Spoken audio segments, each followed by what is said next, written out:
Sup, my fellas. Don't forget to leave feedback, and enjoy the story.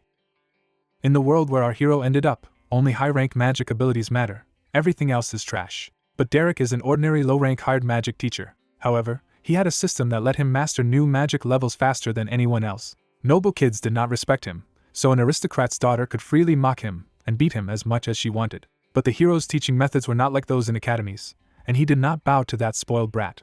So he just drove her into a night forest, and coldly promised to kill her if she did not squeeze out at least a spark. She ran away, stumbling and gasping, stumbling at every step. He threw a fireball at her, missed on purpose, just to laugh at her panic. She kept running, barely breathing.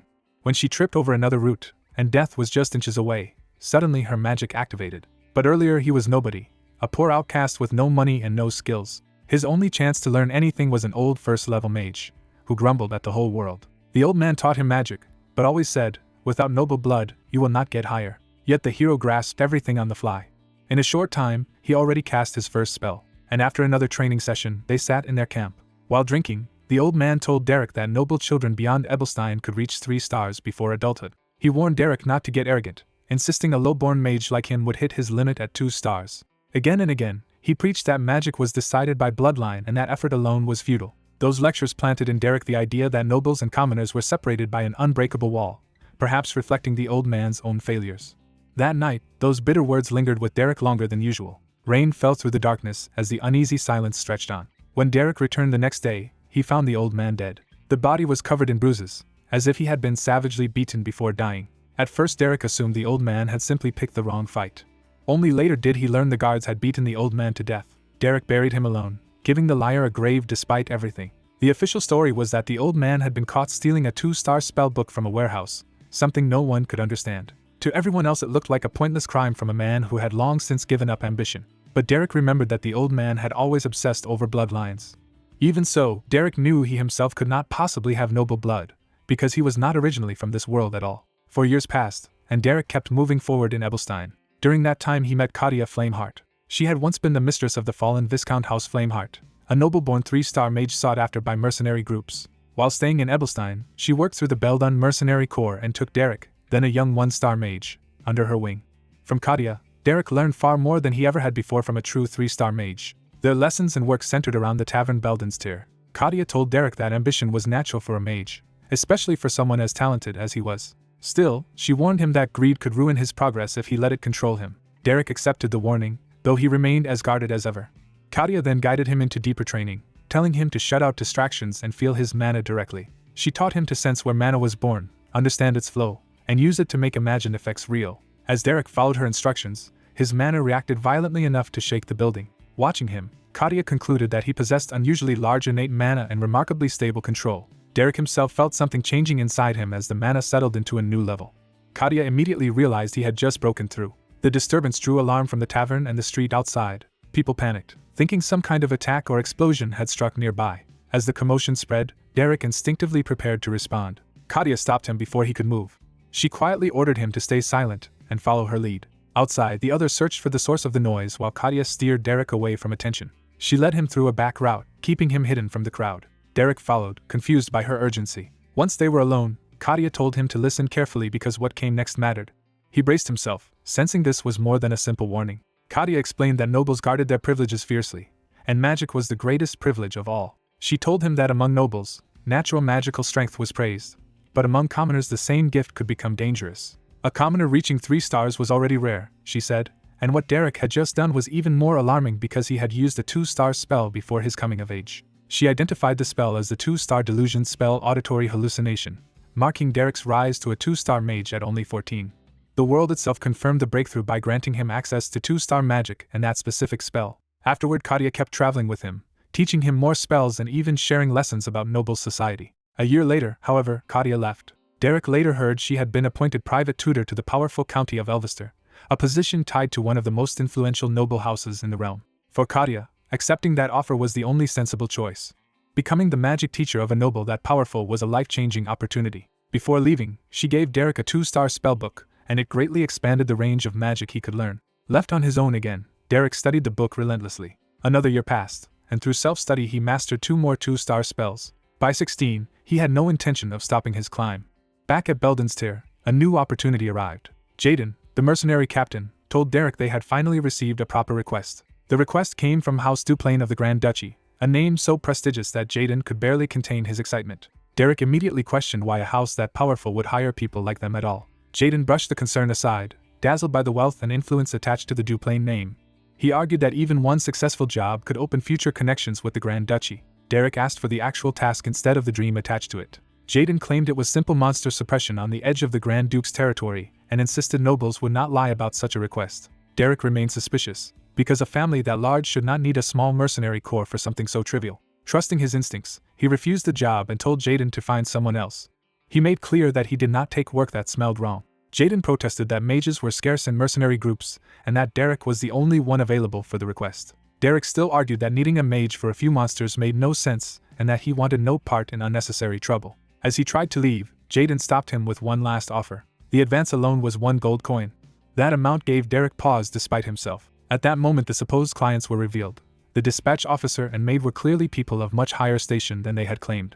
The hooded young woman with them also carried herself like someone far above a servant. Jaden tried to force Derek into proper courtesy, but Derek flatly refused to bow. The older man looked down on him as an untested child and mocked the idea of sending someone so young on the job.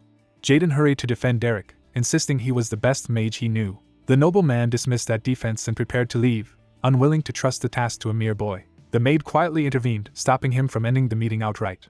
Her intervention shifted the mood, and all 3 clients watched Derek more carefully. The hooded young woman then addressed Derek directly and asked to speak with him. The scene shifts to the Grand Duchy of Duplain, where the truth behind the request begins to unfold. In battle, Derek cut down goblins with ruthless efficiency. His focus in combat was cold and absolute. He killed 1 goblin in a single decisive strike. Another tried to attack from behind, only to be met just as quickly. Derek cut that one down as well before it could touch him. Soon the goblins were the ones fearing him. He finished the rest with magic, wiping out the group almost instantly. After the slaughter, he calmly reported that the job was complete. The disguised noble trio could only react with surprise at how effortlessly he had done it. The hooded young woman, in particular, took a strong interest in him after seeing his strength firsthand. That night, back at the tavern, the aftermath of the job stirred new conflict. A blonde woman named Pelline accused Derek of becoming a noble's dog for taking their work. She insisted that no matter how poor commoners were, they should never submit themselves to nobles. Then she demanded to know how much money could possibly make him abandon that pride. When Jaden answered that the advance had been 1 gold coin, she was stunned. Jaden could not hide his satisfaction at the reaction. Pelline's outrage instantly turned into greedy amazement. She immediately begged for the same chance, turning the argument into a joke. Once the noise died down, someone asked Derek how the request had actually gone. He downplayed the fight itself as nothing special, but said the clients had lied from the start. He explained that all 3 of them had been pretending to be lower-ranking servants than they really were. Jaden asked how Derek could be so sure. Derek pointed out that the supposed dispatch officer lacked the youth, stamina, and sociability he himself had claimed to be seeking, and that the maid's hands were far too clean for rough labor. He had noticed those inconsistencies even during the job. He also singled out the so-called trainee inspector as another obvious false identity. Derek's suspicions had been sharp from the beginning. Jaden answered that mercenaries survive by doing the work and taking the money, not by prying into their clients' secrets. Derek reluctantly accepted that practical logic for now. He reflects that in the wild, survival and earning a living matter more than anything else. The next day, they were summoned to the Grand Duchy of Duplain itself. At the goblin site, Derek formally reported that the threat had been dealt with and would not return soon. Jaden tried to turn the successful result into a discussion of the remaining payment. Instead of haggling, the noble side casually produced even more gold. Jaden was thrilled by the sight of 2 gold coins, while Derek stayed focused on the real issue. The older nobleman then decided to drop the pretense. He openly praised Derek's ability and asked whether Derek would accept a new request. Jaden was still trying to keep up with the sudden change in tone. The new offer was worth 15 gold coins, a sum so large it stunned everyone. The noble asked plainly whether Derek would take it. Derek answered yes without hesitation. Soon after, a carriage carried them deeper into noble territory. They arrived at Duplain's residence, a place grand enough to make their own status feel painfully small. Even Jaden was awed by the scale of the Grand Duke's home. Before entering, the older man finally offered proper introductions and told them to speak freely, since they were no longer strangers. He revealed himself as Delan, the Grand Steward serving Grand Duke Duplain, and apologized for hiding his status earlier. Jaden was rattled by how high above them this man actually stood. The maid introduced herself as Katerina, the Grand Duke's head maid. Jaden hurried to offer respectful greetings now that he understood who they really were. Derek notes that his suspicions had been correct all along. The supposed dispatch officer was the Grand Steward, the maid was the head maid, and their true ranks were even higher than he had expected. A cloaked visitor arrives at the Duplain residence, drawing immediate attention. As the white-haired boy listens, he realizes the person seeking him out is someone important. The newcomer steps forward and formally presents herself. Her entrance carries enough weight to make the moment feel decisive. The boy studies her carefully, unsure what to expect. She introduces herself as Aisline Eleanor Duplain, eldest daughter of House Duplain, and asks to hire him as magic tutor for her younger sister Dayla. The offer shocks him, since tutoring a noble lady is far beyond what he imagined for himself. The story shifts to the Duplain residence, where the family's internal trouble is already boiling over. Inside the manor, tension hangs over the Grand Duke's office.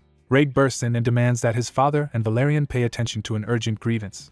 The Grand Duke rebukes Raig for barging in and orders him to behave with dignity. Raig refuses to calm down and insists the real disgrace is Dayla, accusing her of abusing the servants he hired. The maid at the center of the complaint is left trembling and in tears. Valerian tries to contain the scene and reminds Raig that he is interrupting an important discussion with their father. Raig presses harder, saying servants keep quitting because Dayla destroys things whenever she pleases.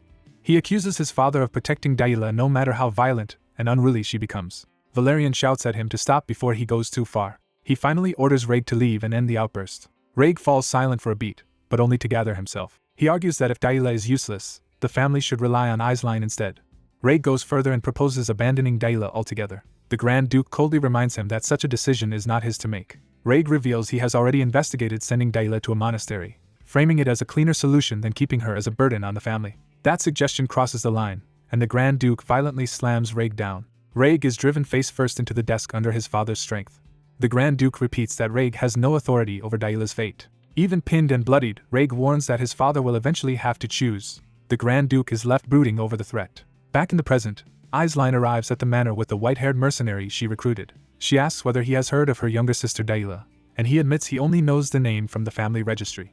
Aisline confirms that Dayla exists, but is largely hidden from public notice. Their arrival interrupts the heavy atmosphere inside the residence. Valerian notices Aisline and comes to receive her, with Raig still nursing his injury nearby. Valerian greets Aisline warmly, and asks how she has been faring in Ebelstein. She answers politely that she has been living comfortably thanks to the family's support. Seeing Raig injured, Valerian cuts the reunion short, and Aisline accepts the delay without complaint. The mercenary quietly observes the brothers and the strained household dynamic. Valerian and Raig both turn guarded as they size up the outsider Aisline brought with her. The boy's attention sharpens as he takes in the hostility around him. He also notices the frightened maid still shaken by what happened earlier.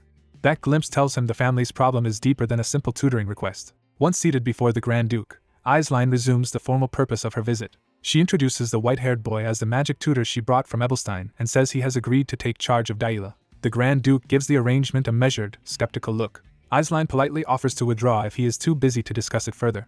Instead, the Grand Duke stops the boy and orders him to remain behind. The boy silently accepts the summons. The room settles into a private interview. The Grand Duke reviews papers while considering the candidate. He remarks on how young the boy is and confirms that he is only 16.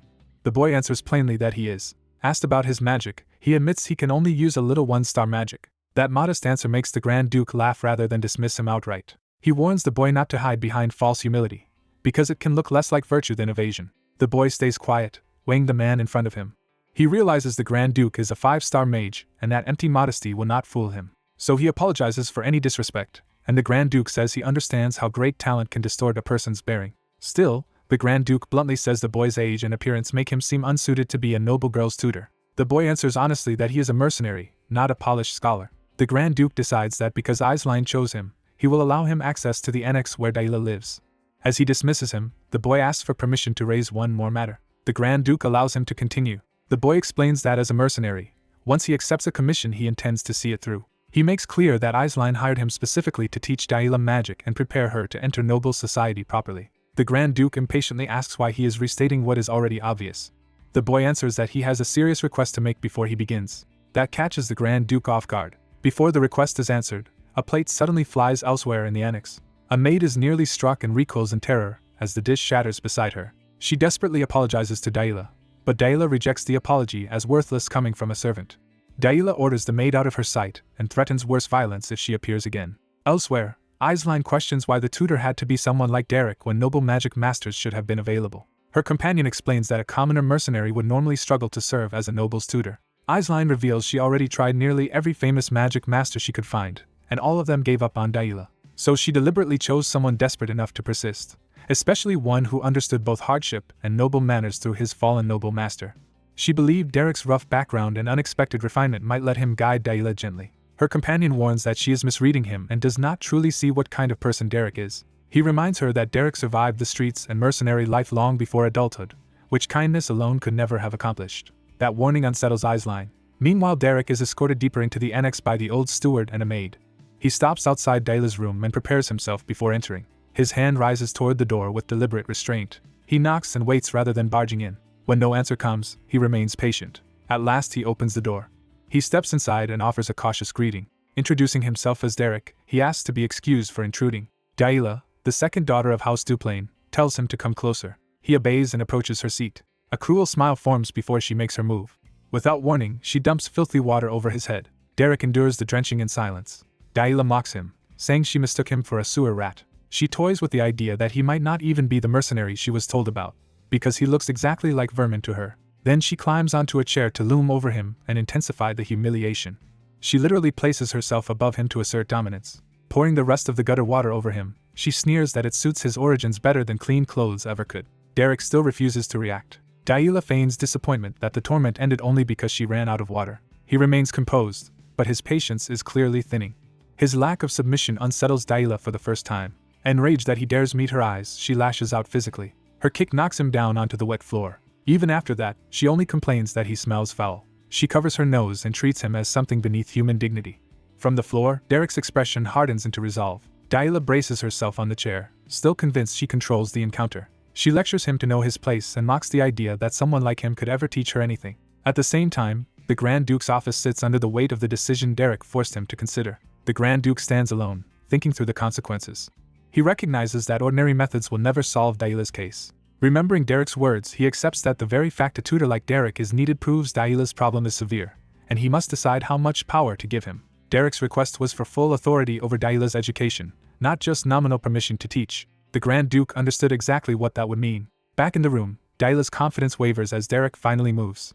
He rises over her, no longer passive, and the balance of power abruptly shifts. Standing above her now, he prepares to enforce the boundary she refused to recognize. Daila is stunned that the prey she was tormenting has become threatening. Derek orders her to stand up. The story flashes back 3 years, to when Derek first sought guidance on how to handle a student like this. As a younger boy traveling with his teacher, Derek asks how one should teach a stubborn student who rejects kindness. His teacher first answers with idealism, saying he would try to understand and embrace such a student. Derek challenges that answer and asks what to do when even that fails. The teacher explains that teaching is about leading someone toward a better path, and when understanding fails, one must find another starting point. That starting point, he says, is fear. The harsh lesson leaves a deep impression on Derek. Returning to the present, Derek repeats the rule Daila violated and orders her again to get up and treat others with respect. Daila rises from the floor, but only to attack. She swings at him in fury rather than submit. She cannot accept that someone she despises would dare strike back or discipline her. Derek answers her violence with a slap that cuts off her outrage. He tells her plainly that he will not repeat himself and that from now on she will deal with others respectfully. Daila can only stare, shocked that anyone has ever imposed consequences on her. She immediately tries to reclaim control by screaming for the Grand Steward and accusing Derek of assaulting a noble lady. The old steward rushes in with maids, alarmed by the commotion. He starts to condemn Derek for touching Daila and warns of the Grand Duke's wrath. Derek calmly produces the written order he secured beforehand. The document states that the Grand Duke granted him full authority over every aspect of Daila's education and allowed him to use whatever methods he judged necessary. The steward is shaken when he verifies the order. Daila is left staring at proof that her father truly empowered Derek over her. Night falls over the Duplain residence as the consequences of that decision spread through the house. Valerian charges toward the annex in a rage, with Raig trying to stop him from making things worse. He bursts in and confronts the mercenary directly. Derek meets the furious noble without flinching. Valerian grabs him and demands to know how he dared strike Daila, while Raig urges him to calm down and talk first.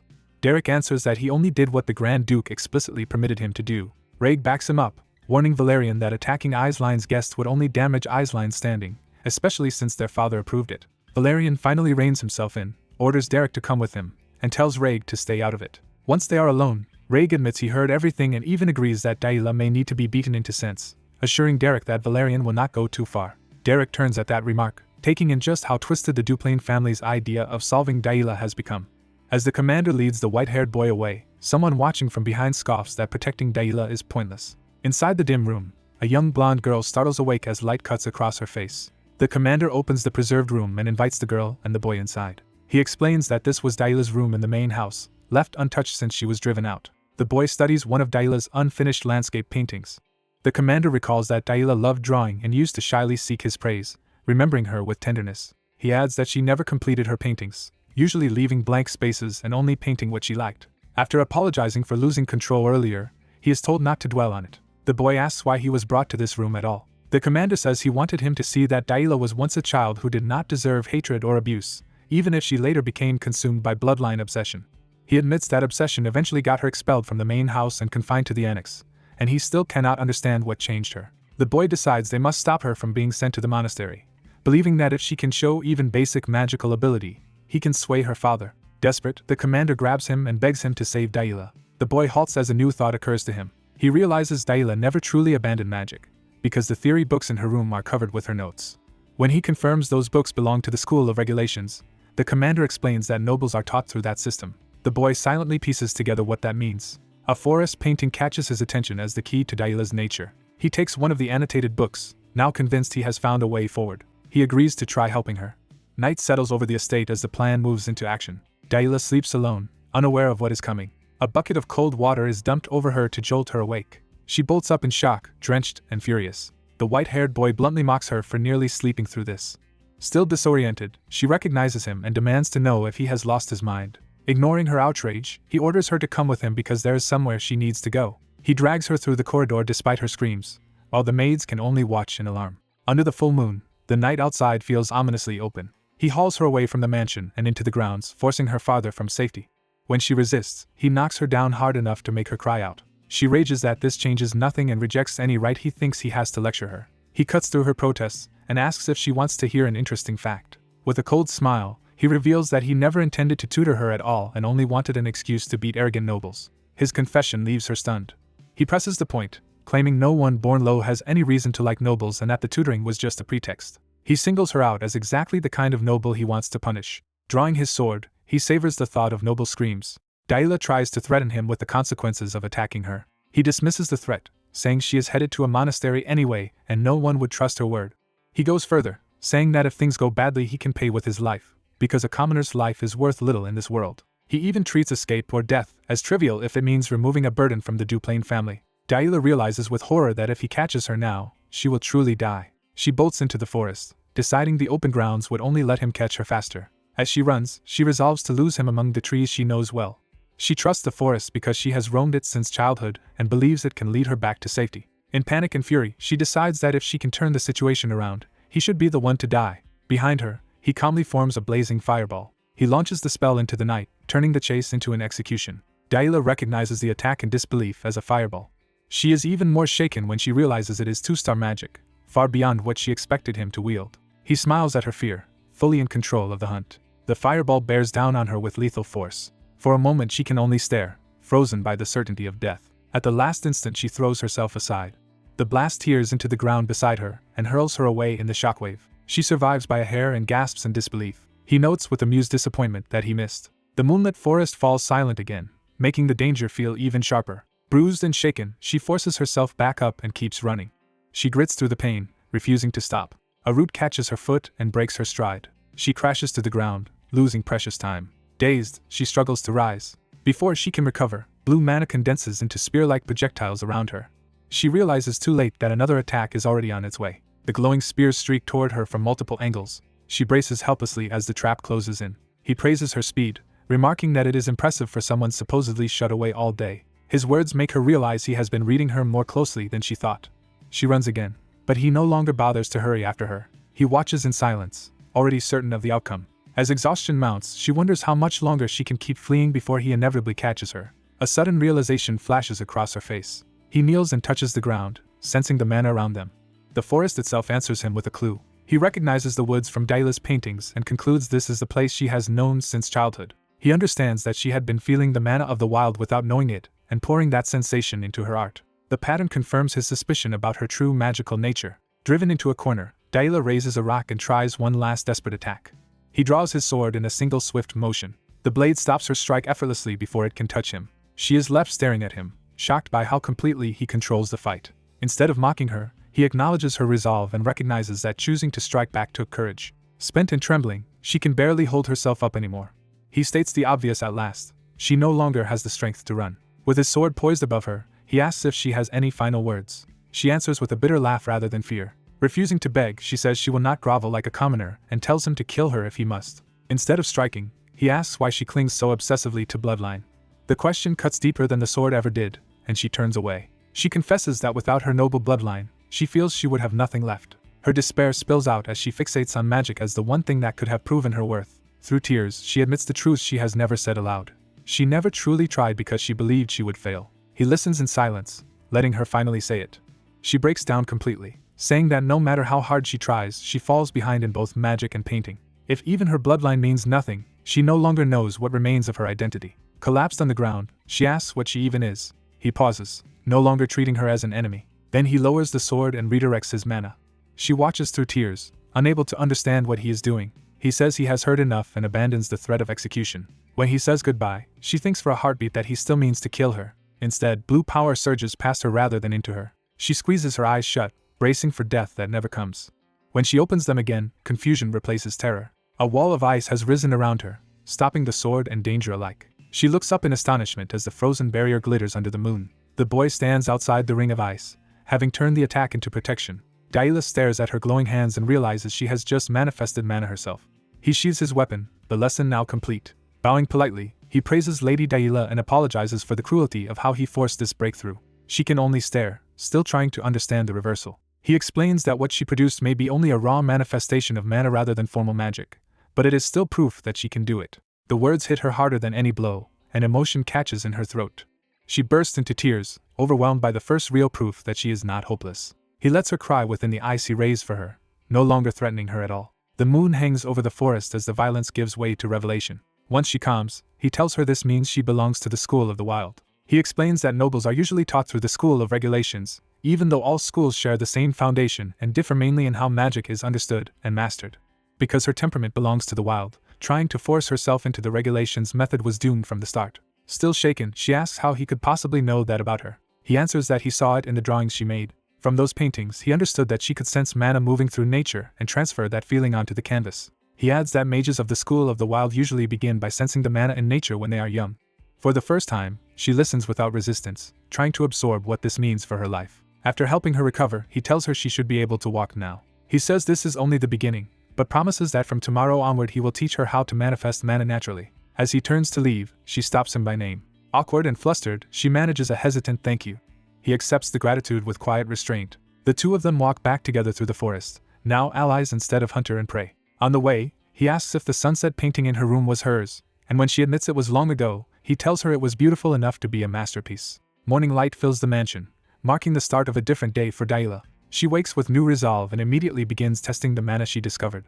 A faint swirl of blue energy gathers at her fingertips as she practices alone. She focuses intensely, determined not to lose this chance. Even so, she admits to herself that controlling it is difficult. Later, a maid approaches her room carrying water, unaware of Daila's changed mood. When Daila suddenly opens the door, the startled maid spills the bucket.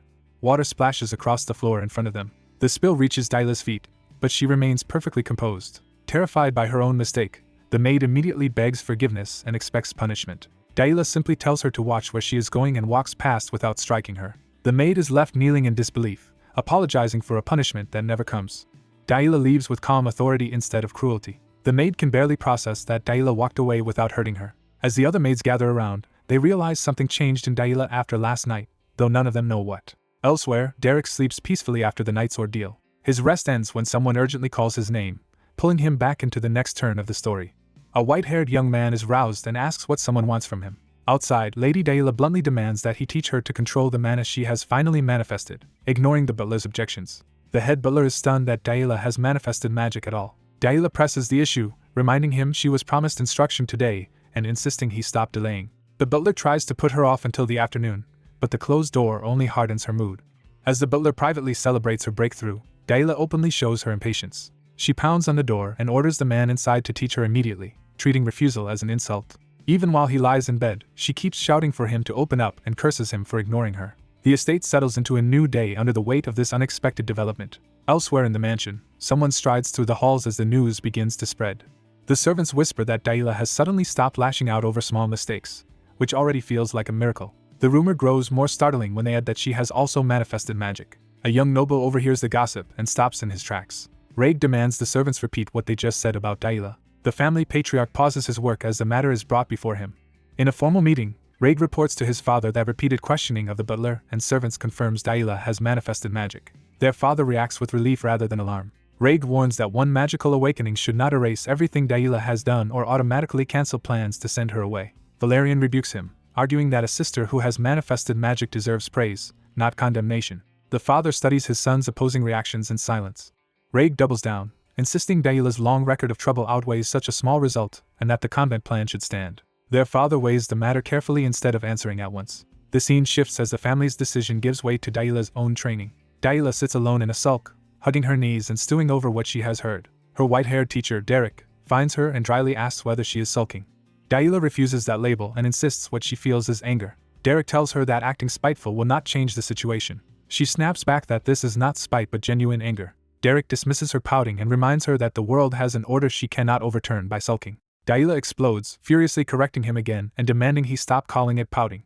Derek meets her outburst with flat, unimpressed silence. She grudgingly gives up the argument and half accepts his wording, confused by his lack of reaction. Derek calmly settles in to begin the lesson on his own terms. He warns her that newly manifested magic can backfire if used carelessly and speaks from personal experience. When he says she has rested enough and now needs to study, Daila mocks him as a stiff and boring magic teacher. Derek answers with a chilling suggestion that he could teach her in a far less stuffy way if she prefers. The threat conjures an image of ruthless battlefield magic, and Daila immediately understands he is not joking. She hastily withdraws the complaint and decides not to push him further. Derek begins properly, explaining that they will first practice magic manifestation so she can eventually learn one-star spells. He introduces the School of the Wild as a freer path of study, contrasting it with the more rigid School of Regulations. He adds that Daila's temperament actually suits the School of the Wild, leaving her baffled by what he means. Derek explains that her free-spirited nature fits that school well and that her Duplain blood gives her abundant talent. For perhaps the first time, Daila truly listens to praise about herself. She asks in disbelief whether he is really saying she is talented. Derek confirms it, pointing out that manifesting and instantly producing an ice wall is proof of exceptional ability, which makes her wonder if she is a genius.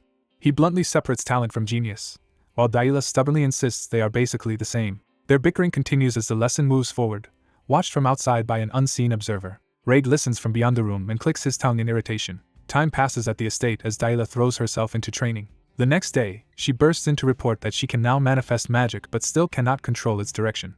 Another day, she proudly shows Derek a new attempt and complains that imbuing it with cold still feels wrong. By the following day, she is chasing him through the halls, saying she can sense the magic now even if the feeling is strange. Later, she even tracks him outdoors to demand attention, while he quietly reads under a tree. She scolds him for wandering from the annex, and accuses him of slacking off with the spell books their father lent him. Derek answers without shame that the books were indeed lent to him for exactly that purpose.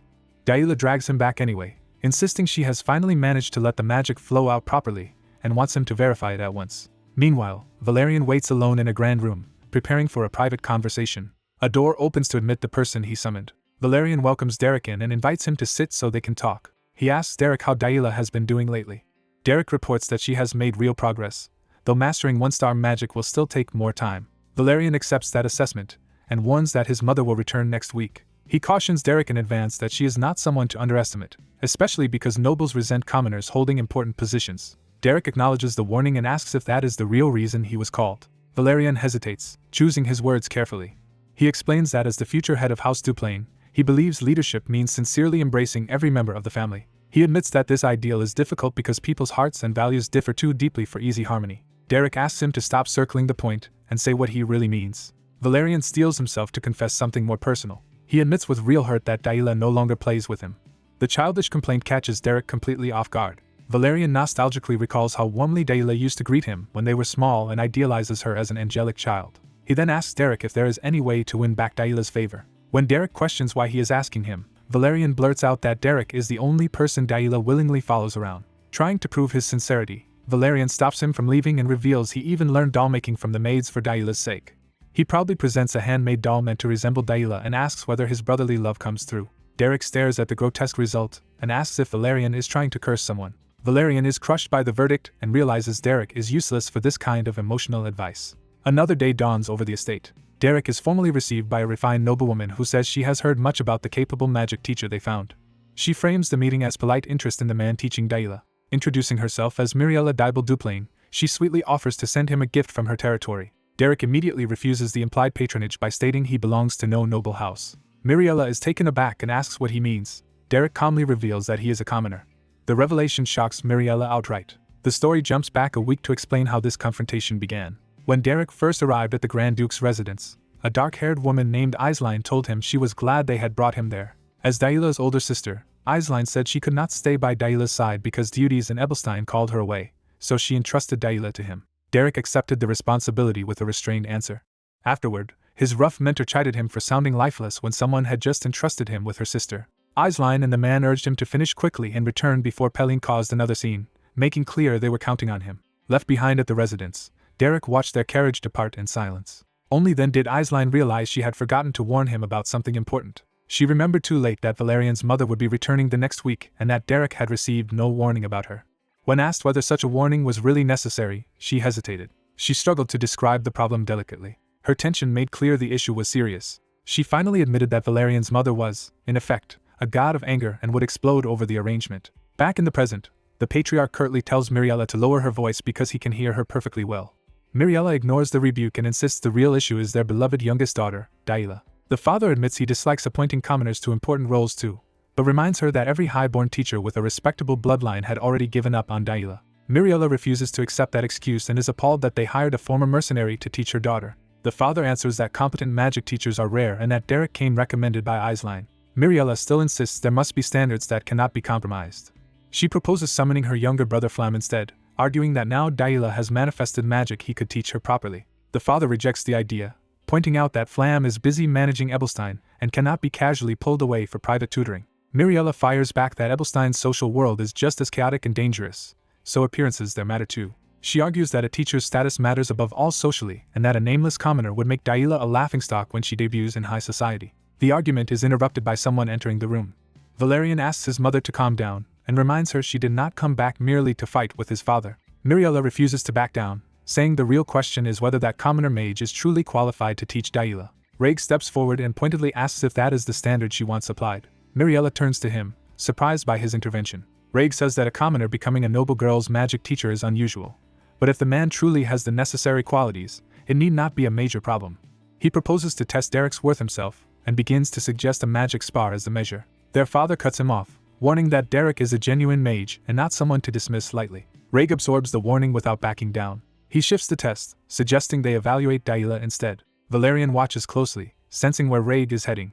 Rhaeg argues that if Derek is truly an excellent teacher, then Daila should show excellent results, so he will personally spar with her to verify that progress. The father falls silent, considering the proposal. Rhaeg leaves before anyone can stop him, with Valerian calling after him in alarm. Valerian protests that challenging Daila to a magic spar is reckless and unreasonable. Rhaeg asks whether Valerian truly believes Daila has changed and reminds him of everything she has done. Valerian answers that despite all of it, Daila is still their only sister and family should protect its own. Rhaeg bitterly scoffs at that appeal to blood. He erupts that the very blood Valerian reveres is what has been dragging their house down, and that letting Daila enter society after all her behavior would ruin them. Valerian is shaken and asks if Rhaeg truly means what he is saying. Rhaeg coldly replies that Daila crossed the line first, and that the best place for her is shut away in the annex. Valerian can only stand in stunned silence as Rhaeg walks off. Rhaeg leaves with a hard, resolved expression, having committed himself to forcing the issue. Outside the annex, even the birds are disturbed by the tension gathering around the coming test. Soon after, Daila bursts into Derek's room and calls for him urgently. Derek looks up from his reading and asks why she is making such a fuss so early in the morning.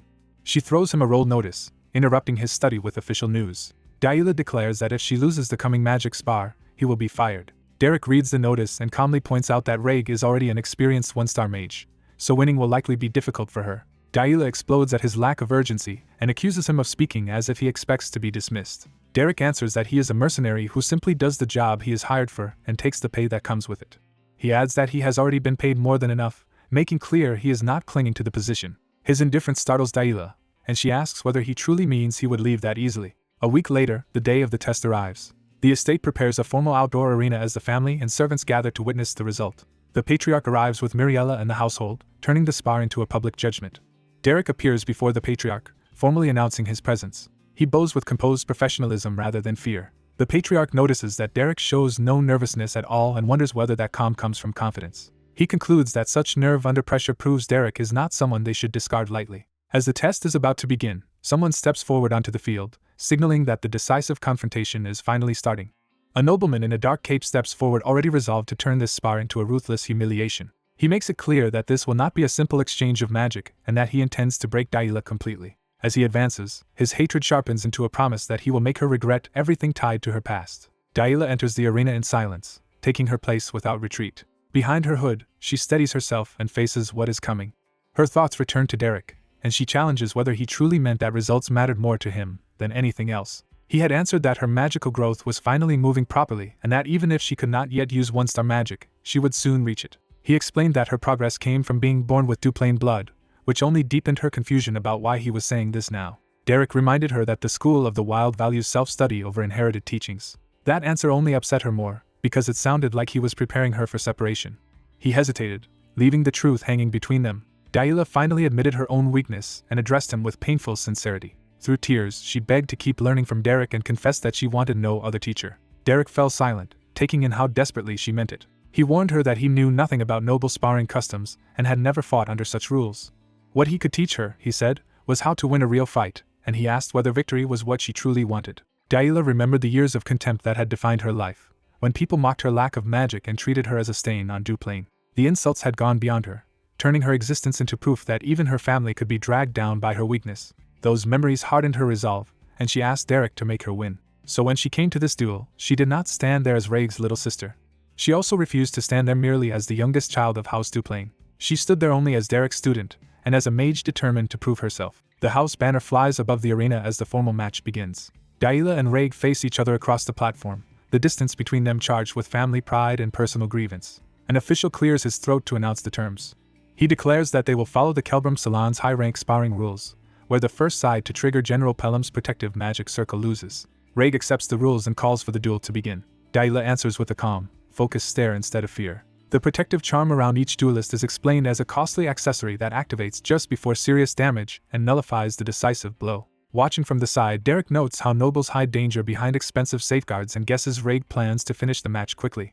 Raig immediately launches into incantations and gathers green mana into a fast-moving attack. Yahello does not panic as the first spell closes in. She raises her hand and answers with raw control rather than a formal spell. Raig continues chanting while inwardly dismissing her as someone who belongs back in confinement. He sends a sweeping strike across the arena, expecting to overwhelm her before she can react. A voice cries out for Yahello as the attack bears down on her. She tracks the spell with sudden clarity. Instead of meeting it head-on, she slips past its path with a sharp, efficient dodge. Raig is offended that she would answer his magic with movement and nerve rather than proper decorum. He redirects the attack, trying to force it back onto her. The curved spell chases her through the air as he tries to make accuracy substitute for skill. Yahello studies the attack even while evading it. Derek realizes Raig can cast one-star magic easily but fights like a novice, wasting mana by forcing the spell's trajectory. Yahello answers by raising a wall of ice directly into the attack's path. The ice barrier surges up around her, turning defense into terrain. Raig scoffs that she is not even using star-ranked magic, only brute magical manifestation, and assumes it cannot truly stop him. To crush her resistance, he creates multiple green projectiles at once. He decides to overwhelm her with sheer firepower and dares her to block everything. From behind the ice, Yahello watches him prepare a barrage instead of retreating. Derek's lessons echo back to her that mercenaries do not worship fairness, only victory. He had warned that this kind of fight would look ugly by noble standards and might draw criticism even if she won. But he also told her that a winning ending could still be created if she accepted that reality. Yahello had accepted that without hesitation. Now she steadies herself and commits fully to that path. She runs through the shattered field as Raig's attacks rain down around her. Derek's teaching returns again. The fighters who win despite weaker strength are the ones who turn the battlefield itself into a weapon. They do not duel politely. They fight to control every advantage. Raig braces himself, trying to keep his casting rhythm while the terrain grows hostile. Yahello slams power into the platform and uses the structure itself as part of her attack. She embraces the mercenary principle of using any available method to seize victory. She waits for the instant his guard drops during incantation and strikes at that opening instead of his pride. Her ice tears through the platform from below, shattering the ground under him. Yahello pushes through the debris, refusing to let the chance slip away. Raig thinks the match is finished and assumes she has already been beaten. Yahello realizes he still has not understood where the real threat is coming from. Another attack sweeps over the broken platform while she remains just outside its reach. The arena erupts in dust and splintered wood, hiding her movement. Derek watches without alarm, as if he expected her to reach exactly this point. From the stands, her mother panics and calls out Yahello's name. She begs for the spar to be stopped, convinced Yahello has been hurt. But the family patriarch orders her to sit and insists the duel is not over. When she protests that Yahello was clearly hit, He points out that the protective circle never activated, meaning no decisive blow landed. That answer leaves him watching more carefully. Derek remains seated, following the battle in silence. He notes that Raig never even flinched, which means he had already anticipated Daila's growth to some extent. Raig searches the wrecked platform, trying to recover control. He cannot understand why the protective charm stayed silent, and where Daila disappeared to. Then he finally notices her below the platform, looking up from the hole she created. Before he can react, the damaged floor gives way under his feet. A rising pillar of ice blasts him off balance and throws him backward. He crashes down hard, stripped of the composure he started with. Realizing she is attacking from beneath the platform, he sees too late that she has changed the battlefield entirely. He protests inwardly that leaving the platform should count as a loss, but the rules offer him no rescue. The official remains unreadable, giving him no support. Raig bitterly understands that noble rules never imagined anyone would use such a dirty but legal tactic.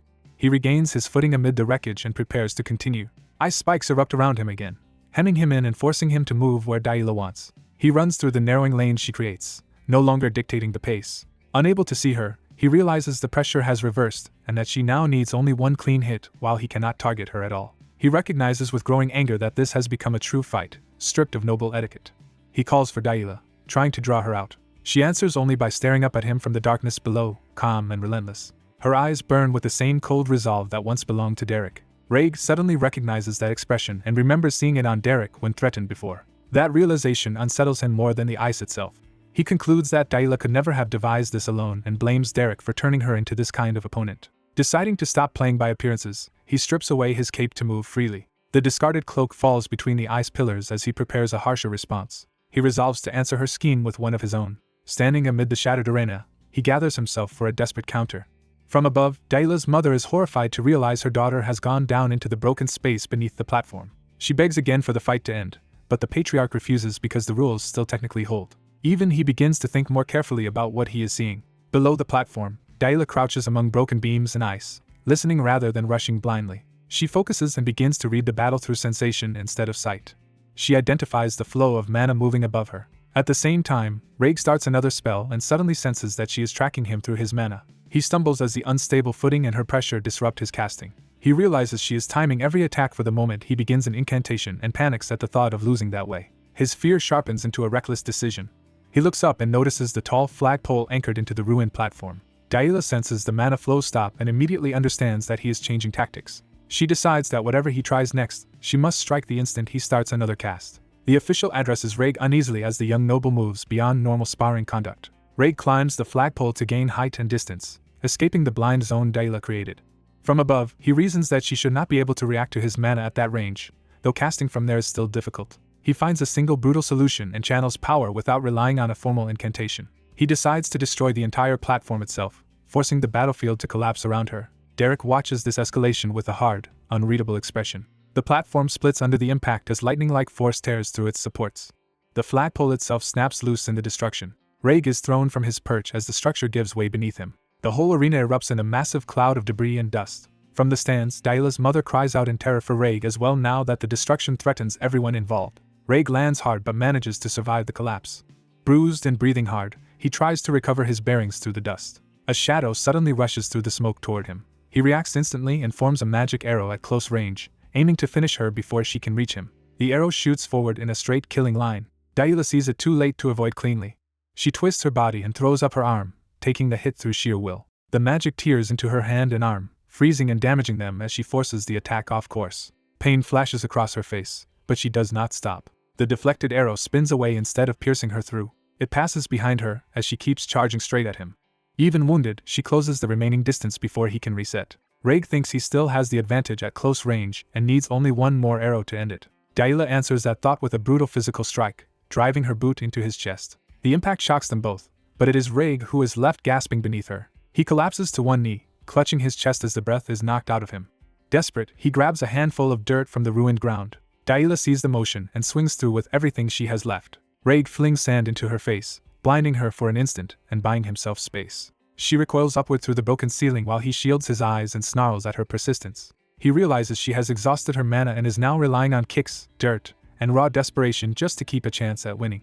At last he acknowledges her resolve and reframes the duel as a test of her worth rather than a simple punishment. He silently vows that if she is this determined, he must answer her with equal seriousness as her brother. For a moment the bright sky hangs over the ruined arena like a pause before the next exchange. When the dust settles, Dayla stands again facing Reg, both battered and still in the fight. Holding her injured head and glaring forward, Dayla refuses to yield despite the pain and the ruin around her. A wounded blonde girl in red steadies herself as blood runs down her face, setting a tense and painful mood. Her teacher begins explaining magic through a simple metaphor, asking her to think of it as painting. He reframes spellcasting as shaping mana with intent, like using a brush to move paint. The lesson continues. A mage gathers loose mana and arranges it into a complete form. Under the night sky, the white-haired teacher demonstrates that principle directly for her. He names the result plainly, making her realize that this act of shaping mana is what magic truly is. The idea hits Dayla with sudden clarity and awe. As she watches the glowing trail in the sky, the abstract lesson becomes something she can finally grasp. Remembering her battered state, she turns inward and focuses despite the pain and humiliation she has endured. She begins repeating the lesson to herself, accepting that spells are only tools for directing mana. Following that understanding, she lets mana gather around her body and hands. She senses mana at her fingertips and decides to draw with it herself. Her hesitation hardens into conviction as she fully understands what magic requires. That realization manifests into a real spell, and an ice spear forms beside her. An older onlooker is stunned by what he is seeing. Dayla's mother recognizes the feat at once and realizes her daughter has just used one-star magic. Her opponent, Reg, is shaken but immediately identifies the spell and accepts that Dayla has caught up to him. Dayla holds her new magic with surprising composure, no longer looking like a helpless novice. Reg refuses to yield and prepares his own attack first. He convinces himself that even if Dayla has reached the same rank, he still has the advantage in speed and experience.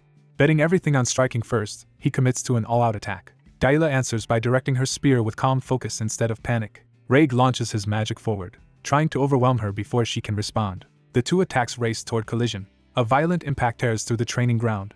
Dayla's mother cries out, fearing the worst for her daughter. When the dust clears, a protective barrier is visible at the center of the blast. The barrier absorbs the force and keeps the attack from reaching Dayla. Reg realizes what happened as he catches his breath in the cold aftermath. Dayla also understands that something protected her at the crucial moment. Her teacher watches in silence, calm and unreadable. The story shifts back to the beginning of this relationship, 1 year earlier. At the Duplain estate, ordinary life continues quietly before the conflict that will follow. A letter arrives at the estate concerning an upcoming social gathering. The household head is informed and asked how he wants the matter handled. He notices Dayla isolated and withdrawn in another room. She sits alone, tense and guarded, already carrying the weight of her circumstances. Her father studies her in silence, measuring her state rather than comforting her. The memory returns to her injured face, linking that lonely girl to the present ordeal. Back in the duel, the barrier still stands around Dayla while the attack rages outside it. Dayla realizes the barrier activated on its own to protect her. Reg is left kneeling amid the wreckage, his attack spent and his advantage gone. The teacher quietly accepts the outcome. Reg admits defeat to himself. Dayla finally breaks down, releasing all the fear and pressure she had been holding back. From above, her father observes the ruined field and the result of the match. Her mother reacts with disgust, insisting that what Dayla used cannot be considered proper noble magic. Dayla stands crying and hurt, while being judged instead of comforted. Her father questions how a mere tutor could have taught something so improper to a Duplain daughter. A memory surfaces of Raymond Oswald Duplain presenting himself proudly as a noble warrior before a superior. He was once told that he resembled his father, and carried the same ambition. He accepted that praise eagerly, revealing how deeply ambition defines him. In the present, Dayla wipes at her tears and tries to regain control. Her father notes that the look in her eyes has changed, seeing growth where others only saw disgrace. The servants rush to Dayla in concern as she struggles to stand. They urge her to get treatment immediately, but Dayla resists being led away. Instead, she turns back toward Reg, unwilling to leave the result unresolved. Reg awkwardly faces her, unsure how to respond now that he has lost. He offers clumsy praise, embarrassed but sincere. The maids try again to escort Dayla away while Reg lingers in the background, still flustered. Dayla ignores them and keeps moving with a fixed purpose. She goes straight to her teacher rather than to safety or treatment. He waits for her without interrupting, letting her speak first. Dayla lowers her head, ashamed and overwhelmed. She struggles to force the words out through tears. At last she confesses that she lost. She apologizes as if she has failed him personally. He listens without judgment. Then he moves closer and gently reassures her. He tells her that losing is acceptable. More importantly, he urges her to use this frustration as fuel to grow stronger. His words catch her off guard because they offer encouragement instead of blame. The relief breaks her composure, and she cries openly in front of him. The servants watch anxiously as Dayla clings to that small kindness. Her mother approaches after seeing this exchange. She calls for Dayla sharply, reclaiming authority over the situation. Yet when she reaches her daughter, her tone softens into grief and concern for what Dayla has suffered. She embraces Dayla and tells her to stop enduring it alone and get treated first. Dayla accepts that comfort at last. As the maids lead Dayla away, her mother watches with tears in her eyes. She is left shaken and conflicted by what has happened. The teacher turns to leave quietly, expecting no further place in the family's affairs. But Dayla's mother stops instead of following her daughter. He notices her hesitation and waits. She suddenly unleashes her anger on him, accusing him of corrupting Dayla with vulgar tricks. He remains composed even as she closes in on him. She insists he taught Dayla something dirty and unworthy of a noble lady. He does not flinch under the attack. She argues that someone of his station cannot understand the dignity nobles must protect. Trying to justify herself, she appeals to her husband and claims Dayla was taught something shameful rather than magical. But her certainty falters when she senses the room turning against her. Her husband rebukes her, pointing out that her public outburst is the truly vulgar behavior. She cannot understand why he would defend a commoner over noble pride. He answers that the teacher may be a commoner, but he is still their daughter's teacher. By framing the issue that way, he exposes how disgraceful her treatment of him has been. He asks the teacher to forgive her, excusing it as a parent's distorted way of loving a child. The teacher stays silent, weighing the situation. He accepts the apology, and is then invited to a private audience. The father leads him away while the mother is left stunned by how events have turned. She remains rattled, unable to reconcile her outrage with her husband's decision. In the audience room, the father begins by praising how well Dayla has been raised and taught. He presents himself as a generous lord ready to reward that success. Then he reveals the bait he prepared specifically for the teacher: access to 3-star magic. The offer lands exactly where he intended.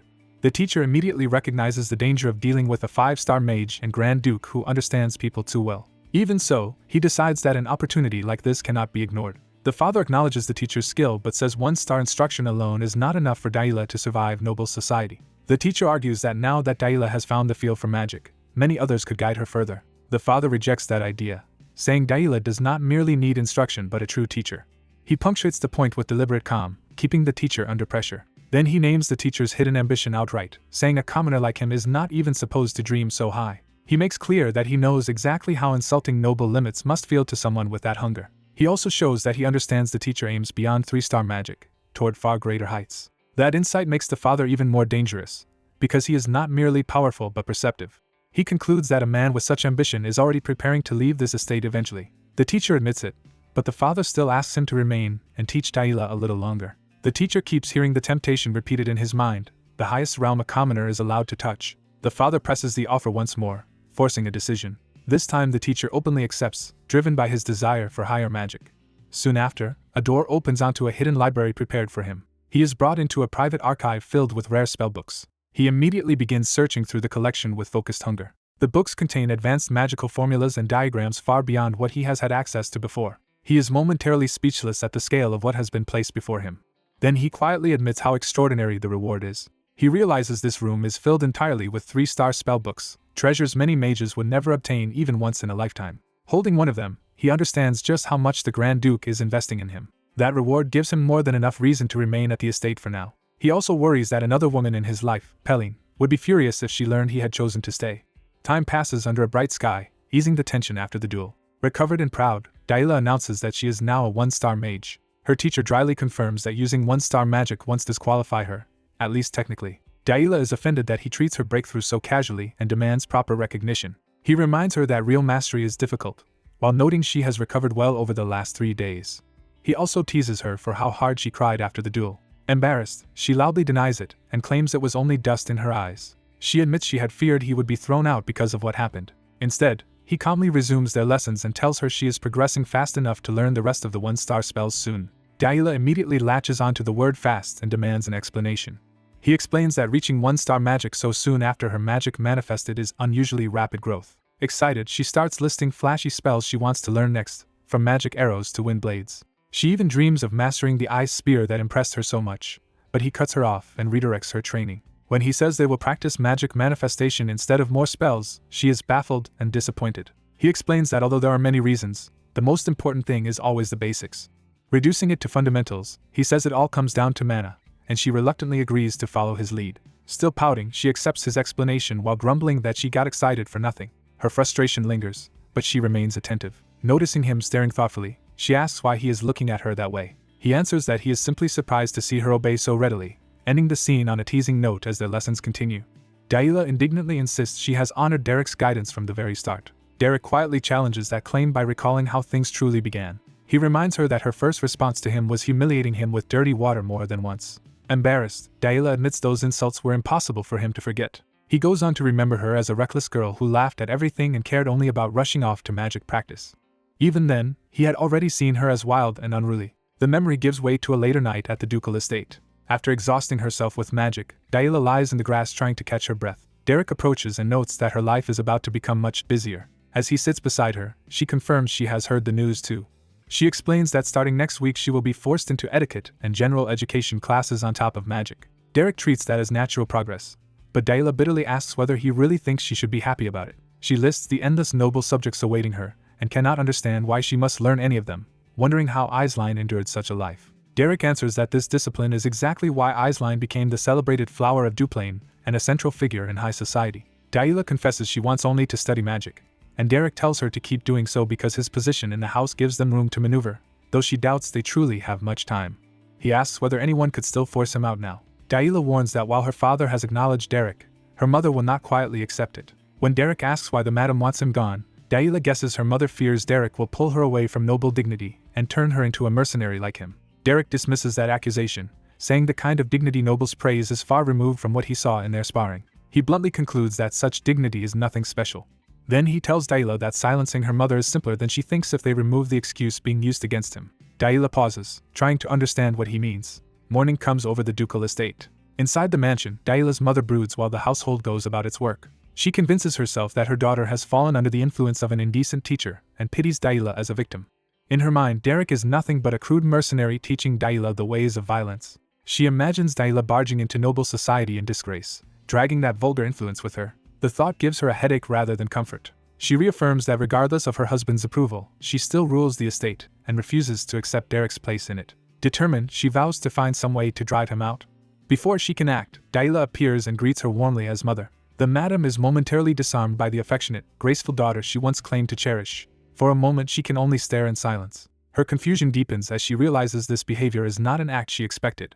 Yahello, now dressed and composed like a proper young lady, politely asks whether her mother rested well.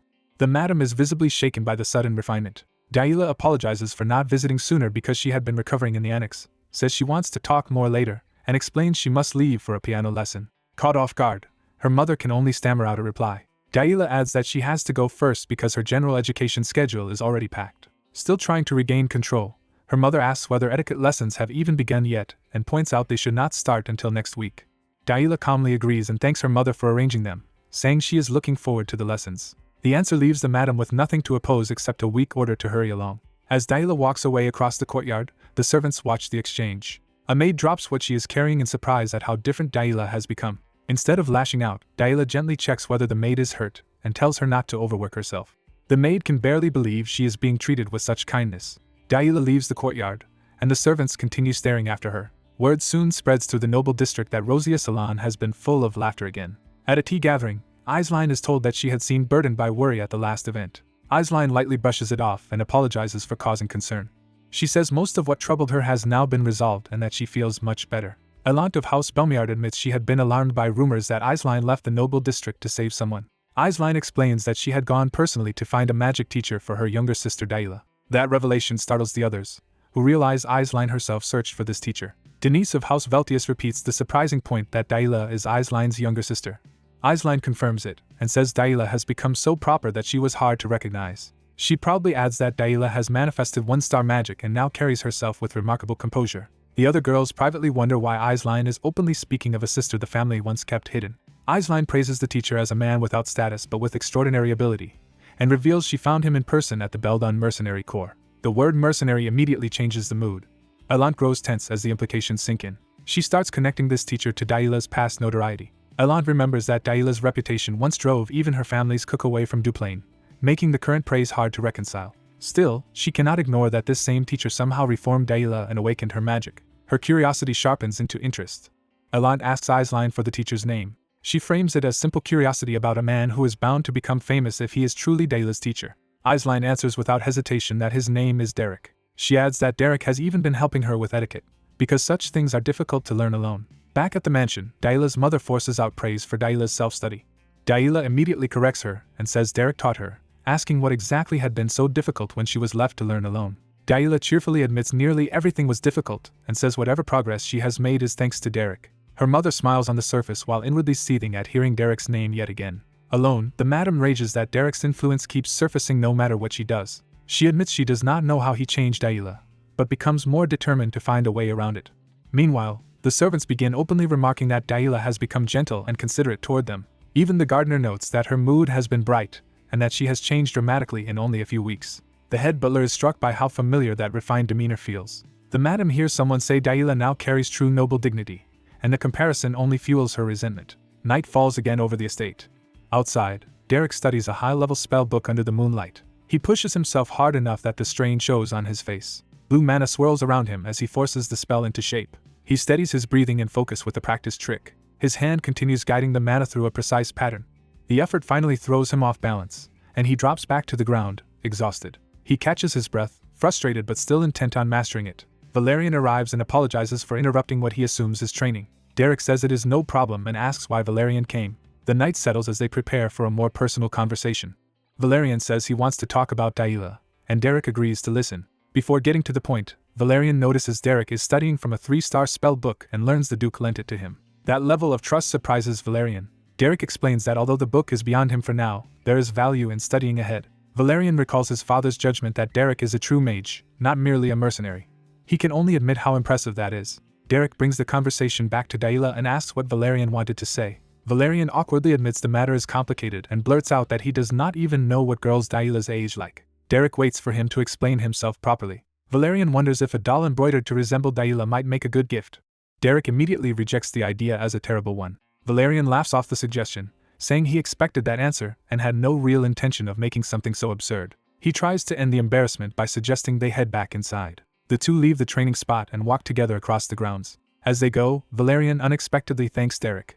He explains that the household atmosphere has improved, he has been able to focus on governing, and even their father seems quietly satisfied. Derek notes that the Duke's feelings are hard to read, but Valerian says everyone in the mansion can see the difference. Valerian slows, thinking seriously about what has changed. He admits he is finally accepting that people can change, especially children still growing up. He is unsure whether he failed to notice Yahello's change or simply avoided it, but now wants to change himself as well.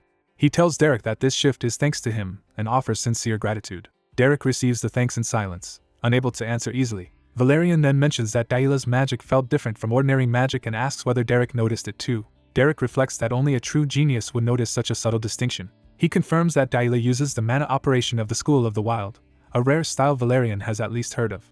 Derek explains that every person handles mana differently, and once Yahello fully finds her own path she will no longer need him to teach her. At that stage, he says, a teacher's interference would only hold her back. Valerian repeats the idea of that future level, and Derek quietly says Yahello's time to shine will come. 2 months pass. One day a maid brings Yahello fresh flowers for her hair, saying they bloomed beautifully and seemed suited to her. Yahello enjoys their scent and remarks that life has felt like spring for months now. She reflects that she is now comfortable even with 1-star magic and has grown much closer to the servants. Looking back, she realizes how much she had been missing all this time and credits Derek for opening that world to her. The maid teases that Yahello seems especially happy today and guesses it must be because it is a magic lesson day. Yahello brightens and asks for one leftover flower so she can give it to Derek as well. The flower slips from the maid's hand before it can be passed to her. It falls to the floor as if foreshadowing something breaking. Yahello freezes, suddenly uneasy. A moment later she hears Derek's voice from another room and demands to know what he means. She finds Derek standing before the Duke, and Derek confirms that she heard him correctly. He tells Yahello there is nothing left for him to teach her. The narration compares their situation to the seasons, saying spring cannot last forever any more than winter can. Derek explains to the Duke that Yahello belongs to the School of the Wild and that her natural trait is especially strong. He believes that if he stays involved any longer, he will only clip the wings she needs to spread on her own. The Duke accepts that reasoning and concludes there is no longer any reason for Derek to remain in the mansion. For a beat, either man says more. The Duke rises, making the decision final while Derek lowers his gaze. Then the Duke acknowledges that Derek changed many things and helped his daughter grow. He admits he had been so consumed by ruling the territory that he failed as a father, but says he is relieved now. After a long pause, he asks Derek when he plans to leave.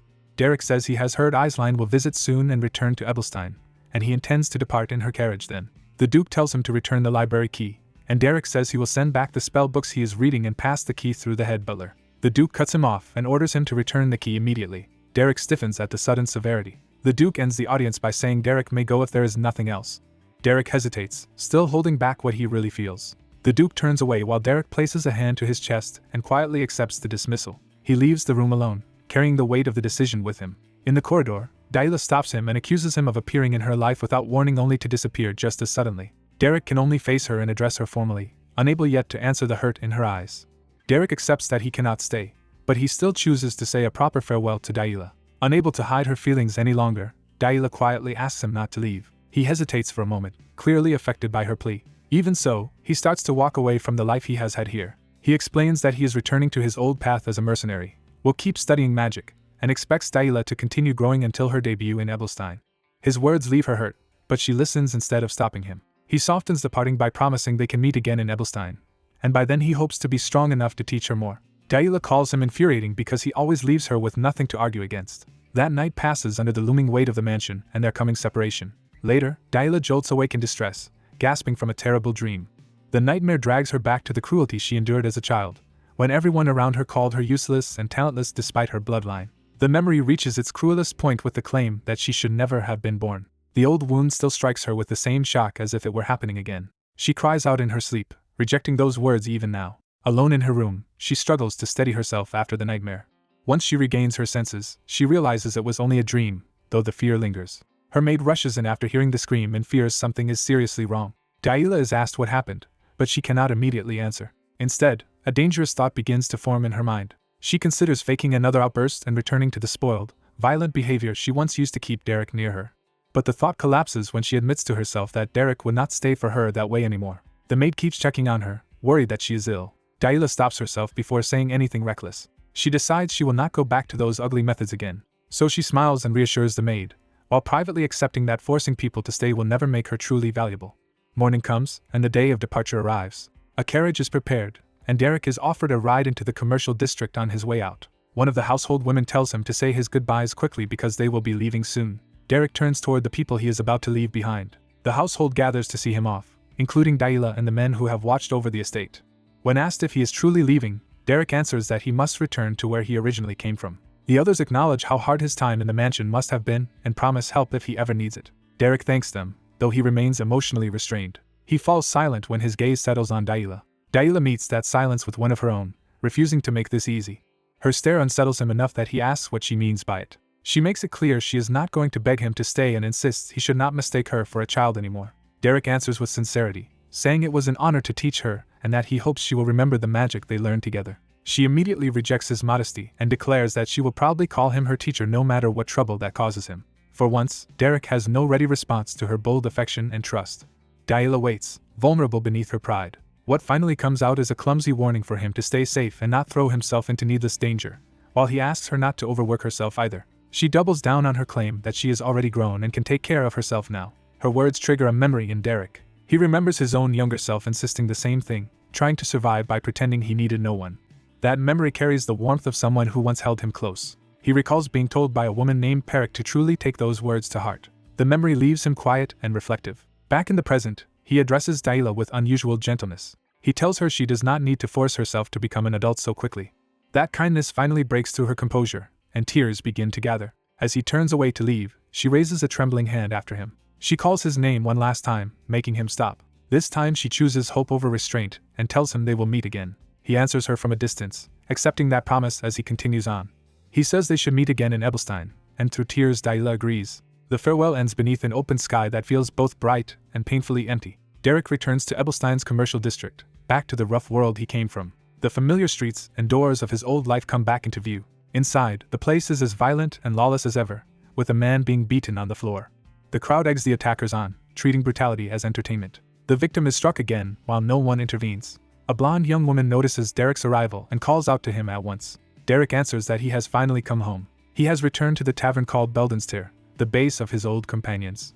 The tavern owner welcomes him back with honey wine, remembering that Derek used to love it. The blonde woman Pelline immediately comments on how pale he looks after living among nobles. The owner jokes that when he heard Derek had become a magic teacher for nobles, it sounded too absurd to believe, and he demands the full story. Derek brushes it off, saying he merely worked there and that there is little worth telling. Pelline mocks how formal he sounds now and refuses to let him stay evasive.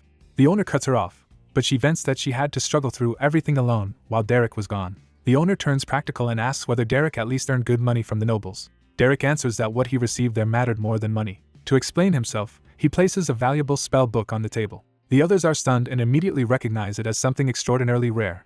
possibly even beyond what they expected. Derek calmly clarifies that it is a 3-star spellbook. That revelation throws the tavern into chaos, with panic over theft mixing with greed and envy. Derek silences the speculation by stating that the Grand Duke gave it to him personally. Pelin refuses to believe him and instantly starts asking whether the nobles need an archery instructor too. Time passes, and the tavern settles into another night. Soon after returning, Derek is already asking whether any new jobs have come in. He says he wants something light, just enough to shake off the softness he feels he gained while living safely. The owner laughs off the idea that Derek could ever truly lose his edge and reminds him there is always work for a mage. Derek insists on starting immediately, without wasting even a day. Before long, he is back on the road with Pelin, carrying the spellbook and returning to mercenary life. Their work quickly turns dangerous when Pelin is chased by a monstrous attacker in the wild. The two of them bring the creature down together, with Pelin handling the bow and Derek finishing it at close range. They continue taking on deadly jobs, even fighting through nests of giant spiders while Derek channels magic through his blade. During travel, Derek studies the spellbook whenever he has a spare moment, while Pelin watches him with disbelief. At night, even camp is brief and practical, with little comfort between assignments. When the others sleep, Derek keeps training alone under the night sky. He pushes his mana control further, forcing himself through difficult practice. He concentrates power into a crystal-like core between his hands, trying to stabilize a higher-level spell. The attempt detonates violently and throws him backward. The blast tears through the forest, showing just how dangerous the spell is. Bruised and coughing, Derek admits he has mostly mastered 2-star magic, but 3-star spells are still far beyond him. The spellbook itself confirms how much more complex the next level is. Seasons pass as he keeps studying and working, yet the barrier to 3-star magic remains frustratingly high. Autumn arrives over Beldenstyr, marking the steady passage of time. Winter follows, and Derek is still taking jobs despite the brutal cold. One snowy night, the tavern door opens again to the storm outside. Pelin complains bitterly about the freezing weather as they return from another mission. The owner marvels that they went all the way to the Ken Mountains and back in such conditions, while Pelin grumbles that Derek never waits for better weather. The owner notes that only people as reckless as them would bring back a harpy's head in the middle of winter. Derek thanks him while pressing a bloodied cloth to his face, and the danger seems to have revived him rather than worn him down. Seeing that Derek still wants more, the owner mentions a new request that suits him perfectly. He describes it as easy and profitable, though mildly troublesome. The job comes from the Rohel Mercenary Corps in West Street. As Derek heads there, the details continue to unfold. A noble named Count Belmiar needs a commoner mage to serve as a target during magic sparring, essentially a disposable punching bag. The job sounds simple on paper: endure a few hits and get paid. At the noble's sparring grounds, an elderly instructor and a red-haired noblewoman arrive to begin the session. The noblewoman asks who her opponent will be, and the instructor explains that a commoner has been hired for her offensive magic practice. She is openly offended that she is being told to beat up a commoner for training. The instructor coldly insists that this too is part of her education and reminds her the commoner has been paid well for it. She agrees with contempt, dismissing the whole arrangement as typical noble cruelty. Even so, she notes that the hired commoner can supposedly withstand 1-star magic, while she herself is on the verge of reaching 2-star and wonders whether the gap is too great. Nearby, Derek quietly prepares himself and listens to everything. When the moment comes, he steps forward to announce himself. The red-haired noblewoman asks if he is the one hired to spar with her. He introduces himself formally as Derek. She gives her name as Elant, and his name stirs a vague sense of recognition in her. She decides to proceed anyway, though she privately questions why such a young-looking commoner is being used for this. Before starting, Elant loosens up and prepares to cast. She checks whether Derek at least knows the basic rules of magic sparring. He answers that he knows the fundamentals. Satisfied, she tells him to resist as much as he can because she intends to finish quickly. Privately, she decides the fastest and least troublesome way is to blast him out of bounds with a shockwave. Derek takes her instruction literally and asks exactly how much resistance she wants from him. The question catches her off guard as absurd. He calmly explains that he needs a clear measure so he can be genuinely useful to her training. The instructor says nothing, but his silence shows he is paying close attention now. Elant finds Derek's manner unexpectedly amusing. Still smiling, she repeats that he should resist with everything he has. Derek accepts that answer without hesitation.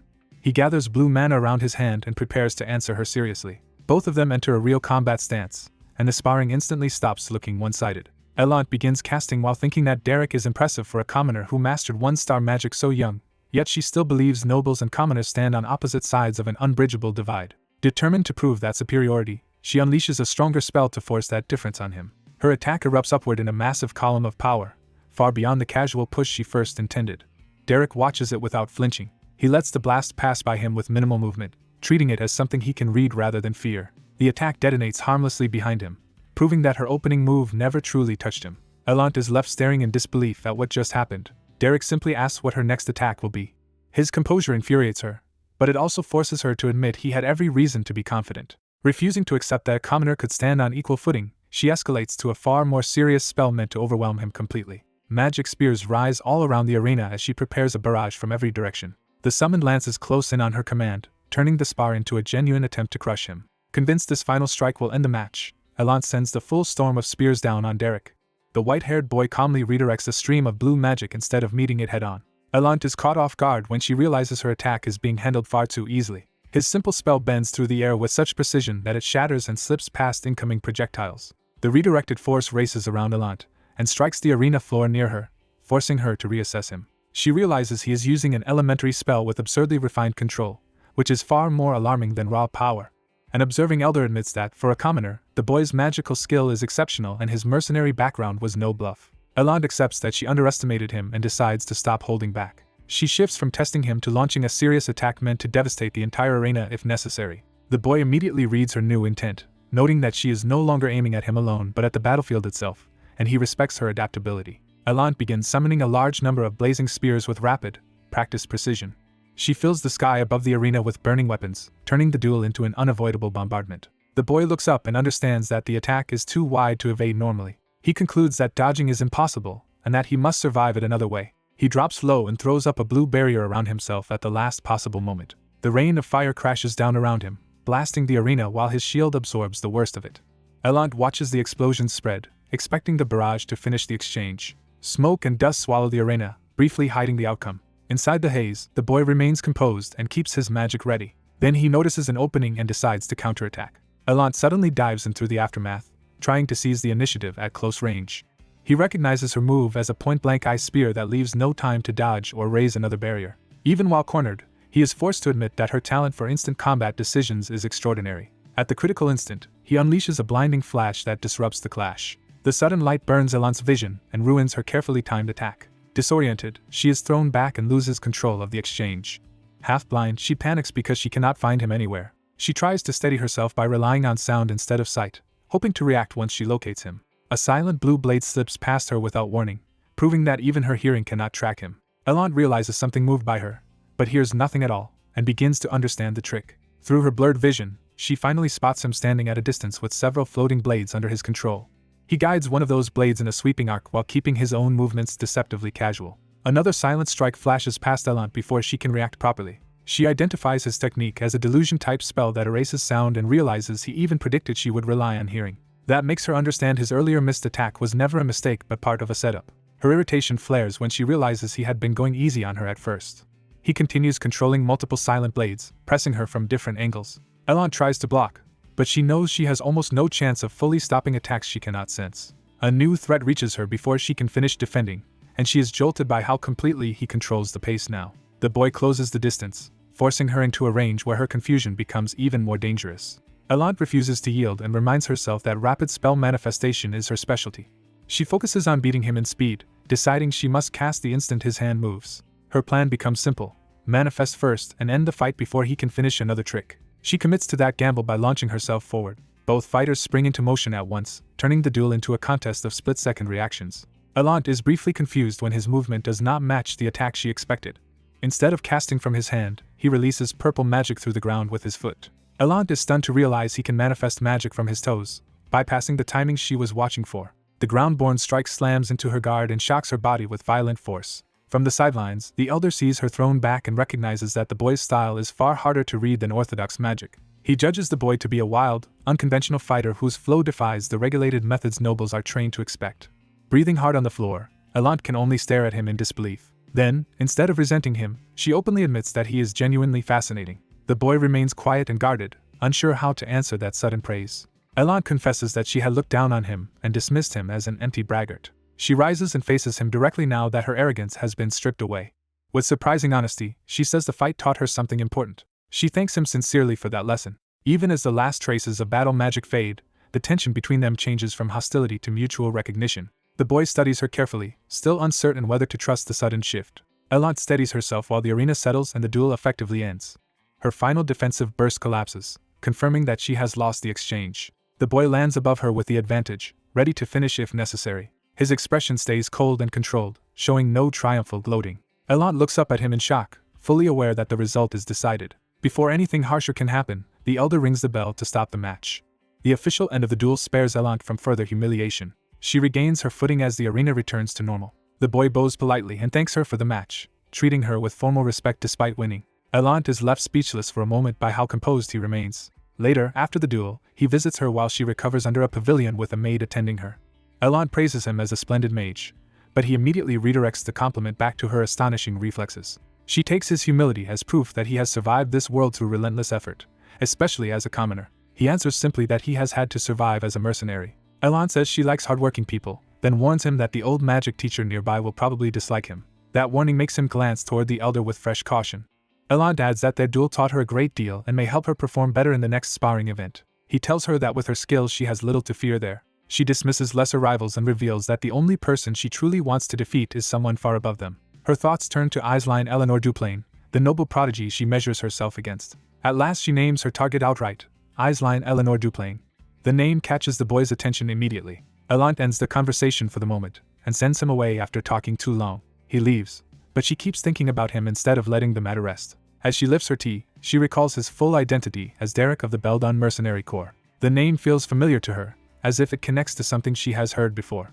Aisline herself confirms that the mercenary's name is Derek. That confirmation shocks Elant because it links him to a rumor she already knows. Meanwhile, Derek walks away, unaware that his past is about to catch up with him. Elant suddenly grabs him before he can leave. She swings around in front of him, stopping his departure by force. He turns back, wary but calm. Elant accuses him of being the mercenary who taught Daila. The story shifts toward evening as that revelation changes the stakes between them. By the firelight, their next conversation becomes far more personal and serious. Elant bluntly declares that if she can beat Aisline, she is willing to do anything. Derek questions whether she truly means defeating Aisline herself. Elant confirms it, saying that even if she cannot reach the next rank first, she at least wants to beat Aisline in the upcoming magic spar. He remarks that her drive is intensely competitive. She admits that competitiveness is the polite word for it, because her feelings used to be much uglier. Derek listens in silence as she prepares to expose her worst motives. Elant confesses that she was jealous of Aisline and came to see that jealousy as filthy and pathetic. She admits she once gossiped about Aisline and searched for flaws, only to be met with kindness and acceptance instead. Derek finally asks why she is telling him something so shameful. She steadies herself before answering, determined to be completely honest. Elant says she wants him to understand her sincerity, even if that means exposing the parts of herself she hates, because she needs his help. Derek gives her permission to continue. She explains that because he stayed with the Duplain family, he should know both how skilled Aisline is and what Elant herself is capable of. That is exactly why she chose to ask him rather than anyone else. Derek waits for the real question. Elant finally asks what she must do to defeat Aisline. He pauses instead of answering immediately. Derek acknowledges that Aisline's level is astonishing, but he also tells Elant that her own talent is tremendous. He begins to say that refinement and hard work could change things, while privately judging her state of mind. Looking into her eyes, he realizes she is not fishing for praise at all. He understands that she is desperate enough to seek an answer even from a mercenary she once disdained. That desperation makes the room feel heavier as he considers how honest he should be. He falls silent again, weighing his words. At last he tells her plainly that she cannot beat Aisline. The blunt verdict hits Elant hard. Derek remains firm, refusing to soften the truth. Even after hearing that, Elant refuses to let go of her goal. She insists that impossible or not, she still intends to win. Her stubborn resolve leaves Derek momentarily at a loss. Then she points out that he turned Daila into a mage, so he should be able to do the same for her against Aisline. She presses him to make her capable of defeating Aisline as well. Derek pauses, not rejecting the idea outright. He says there may be methods worth trying, but before that there are practical issues he needs settled. Elant immediately agrees to hear those conditions. His first concern is whether she even knows how he trained Daila in the first place. He recalls that his teaching involved brutal, life-threatening methods rather than noble instruction.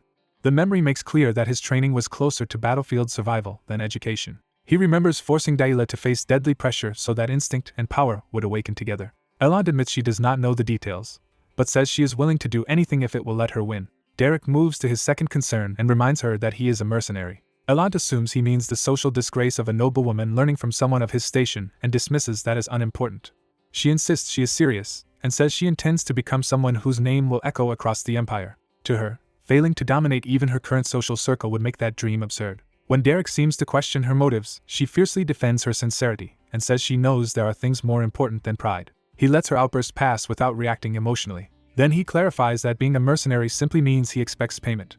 Elant is stunned by how ordinary his demand is after all that tension. Her embarrassment replaces her anger when she realizes she misunderstood him completely. Flustered, she hurriedly agrees to pay whatever he wants. Derek decides that if she is truly this serious, he should answer her with equally uncompromising methods. The story cuts back to the academy grounds as the next gathering approaches. Aisline hears that another magic sparring match is coming and that Elant has grown even more impressive, so she resolves to train hard as well. Elant also learns the next gathering is already here and decides she absolutely must attend. Aisline is praised for her humility as she arrives among the nobles. Elant approaches her directly with a bright smile, making sure to be seen. She greets Aisline warmly and says she had just been talking about her, while Aisline calmly replies that she heard Elant from a distance. As two onlookers hesitate to interfere, Elant and Aisline continue their tense exchange about the coming duel. Elant needles Aisline by asking whether the undefeated flower of House Duplain really still needs extra preparation. Aisline accepts the praise politely but makes clear that Elant is still an opponent she cannot underestimate. Elant reveals that her confidence comes from hiring a new magic instructor, a highly qualified commoner named Derek, and Aisline notes how much trust that implies. Elant turns the remark back on her, implying that Aisline is the one who already knows and trusts Derek. She drops Derek's name outright, forcing the issue into the open. Aisline is visibly caught off guard by the sudden revelation. Elant takes pleasure in that reaction and boasts that she succeeded in taking for herself what Aisline could not. Aisline can only absorb the blow in stunned disbelief. Instead of showing jealousy, Aisline sincerely congratulates Elant and affirms that Derek is dependable and trustworthy. Her warm approval is so genuine that it completely disarms Elant. Elant awkwardly thanks her, unsettled that her provocation failed to draw the resentment she wanted. Aisline pauses, suddenly connecting this moment to something from the past. She remembers being asked whether Derek could tutor her as well because her own progress had stalled. In that memory, she had panicked and refused, admitting she could not bear to entrust someone precious to her to Derek unless absolutely necessary. Back in the present, Aisline quietly thinks through what Elant's words really mean. Elant presses harder, asking whether Aisline now understands what it means that Derek belongs to her side. She openly invites Aisline's anger and declares Derek to be Elant Alphion Belmiard's instructor now. Aisline starts to respond, but Elant abruptly changes the subject when she notices how late it has become. Elant ends the conversation pleasantly and excuses herself, saying she should leave early because this is Derek's first day teaching her. She walks off in high spirits while Aisline watches, troubled rather than hostile. Aisline hopes nothing goes wrong, reminding herself that Derek is not a bad person. From a nearby tea table, a silver-haired woman quietly observes both girls part ways. She reflects that they are each struggling in their own way. The scene shifts to the town where Derek is staying. At Beldenstier, Derek explains that his work for House Belmiard has grown so much that he will focus on their commissions for now. He adds that handling everything within Ebelstein is convenient because it keeps him from traveling to their estate. The tavern owner doubts Derek's plan, pointing out that defeating Aisline in a duel is far easier said than done. Derek answers that it is difficult, but not impossible. The owner warns that if Elant reaches the 2-star rank, the gap in rank alone will overwhelm even someone as talented as Aisline. Derek dismisses talk about impossibility and asks what practical method could actually change the outcome. He admits that finding such a method is exactly why he needs the owner's help. That request leaves the man wary and confused. Derek clarifies that he also wants Pelline involved for safety. The owner falls silent, realizing Derek is proposing something serious. He finally voices his suspicion that Derek is considering something dangerous rather than merely difficult. Derek answers that reality itself is dangerous, so avoiding risk changes nothing. Pelline suddenly erupts in agreement, revealing she had once been deceived by swindlers and now overreacts to anything risky. Her loud self-pity turns the heavy moment absurd, leaving the others speechless. Even so, the owner relents and agrees to let Derek take Pelline along. By evening, Derek arrives at Elant's estate to begin the first lesson. He immediately announces that they will start with sparring practice. Derek lays out a brutal opening routine of repeated duels before moving on to more detailed magic work, and Elant is stunned by the intensity. He explains that he is first testing her practical combat ability. When he judges her technique rough even for a former mercenary, Elant brushes off the criticism and demands results instead of lectures. Derek accepts that and begins in earnest. The first exchange leaves the training ground wrecked, showing how overwhelming his methods are. Elant is already gasping and drenched in sweat after the opening round. Derek calmly thanks her for the effort, and orders only a 10-minute break before reorganizing her basic magic. Elant is horrified because she has already exhausted her mana. Derek coldly tells her to force more out anyway. When she produces a single ice spear, he dismisses it as insufficient and demands 10 more. He warns that if she cannot even do that much, she has no hope of achieving what she wants. As night falls, he escalates again and orders 100 magic arrows, refusing to accept her excuses about being empty. Elant collapses on the floor, barely breathing. Only then does Derek declare that she has done well enough to eat dinner. He even offers her the option of giving up if the training is too hard. Elant forces herself back up rather than accept that escape. She laughs off the suffering and insists this is nothing compared with what she has already endured. Elant explains that surviving Ebelstein's high society required far worse than physical pain, so this hardship means little to her. Derek realizes he had judged her too narrowly. Elant claims she is only tired because of the social gathering earlier and promises she will truly give her all tomorrow. Derek takes that literally and says tomorrow's training should be even harsher, since the current level is not enough. When he speaks as if tomorrow's session is already decided, Elant finally asks what he means. She still assumes the lesson is over and cannot follow his logic. Derek matter-of-factly reminds her that they are already in the evening session. The absurdity of his schedule leaves her staring at him in disbelief. She tries to laugh it off as a joke, but Derek flatly says he was never asked to be funny. The next day he is already pushing her again, urging her to keep going. Elant struggles to form just a few more magic arrows while Derek watches without sympathy.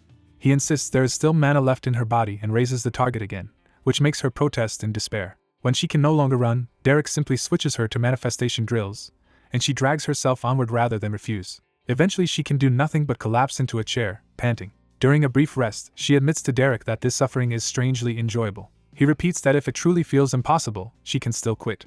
Elant rejects that outright, insisting this level of pain is not even a real workout. Derek studies her in silence, beginning to understand her stubbornness. Then he abruptly ends the rest and tells her it is time to spar again. 2 weeks pass under this relentless routine. At a garden table, an exhausted Elant asks Lady Denise to wake her when Aisline arrives. She admits that training has consumed all of her attention lately. Denise gently asks why she keeps pushing herself so hard.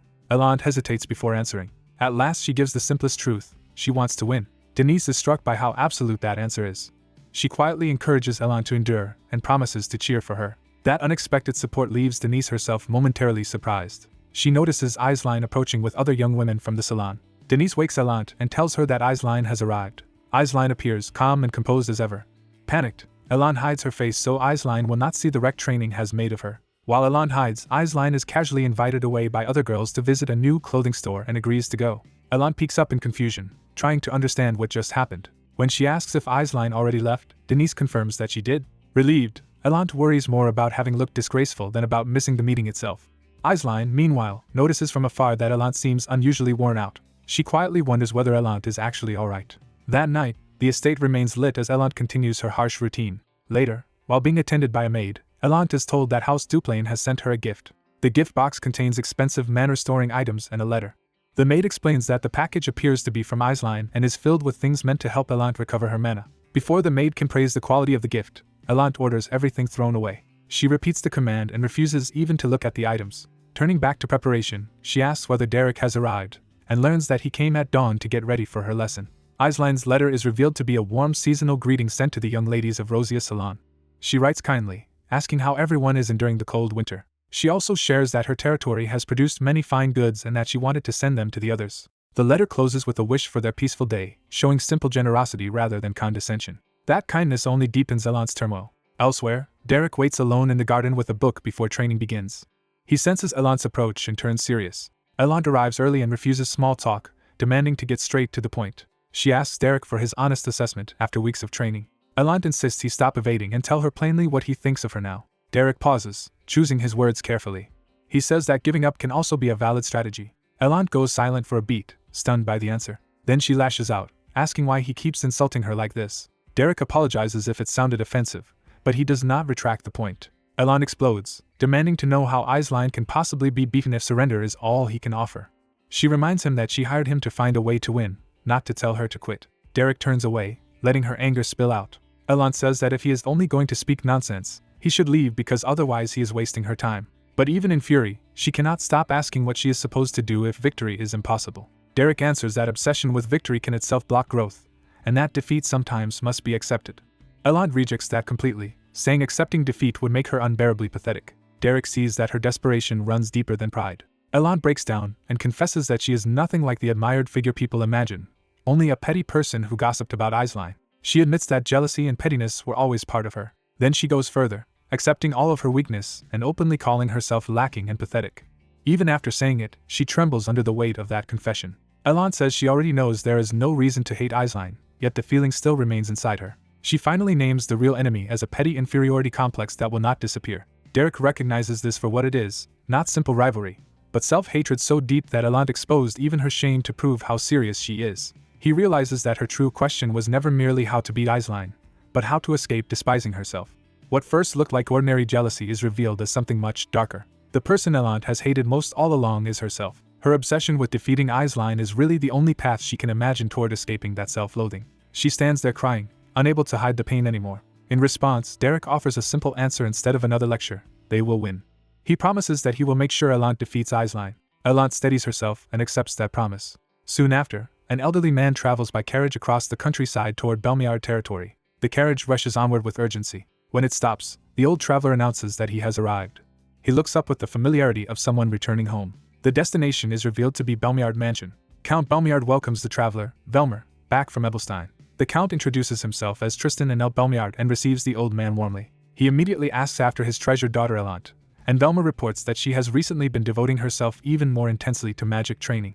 A powerful noble praises Elant as a prodigy so gifted that she may one day surpass even him. Her elderly mentor politely agrees while hiding the dangerous fact that her growth has been guided by a commoner. The noble abruptly reveals he will soon be in Ebelstein, catching the old man off guard. He decides to visit Elant personally and frames it as a pleasant surprise. The old man forces a smile and pretends Elant would be delighted, even as he worries the visit could cause trouble.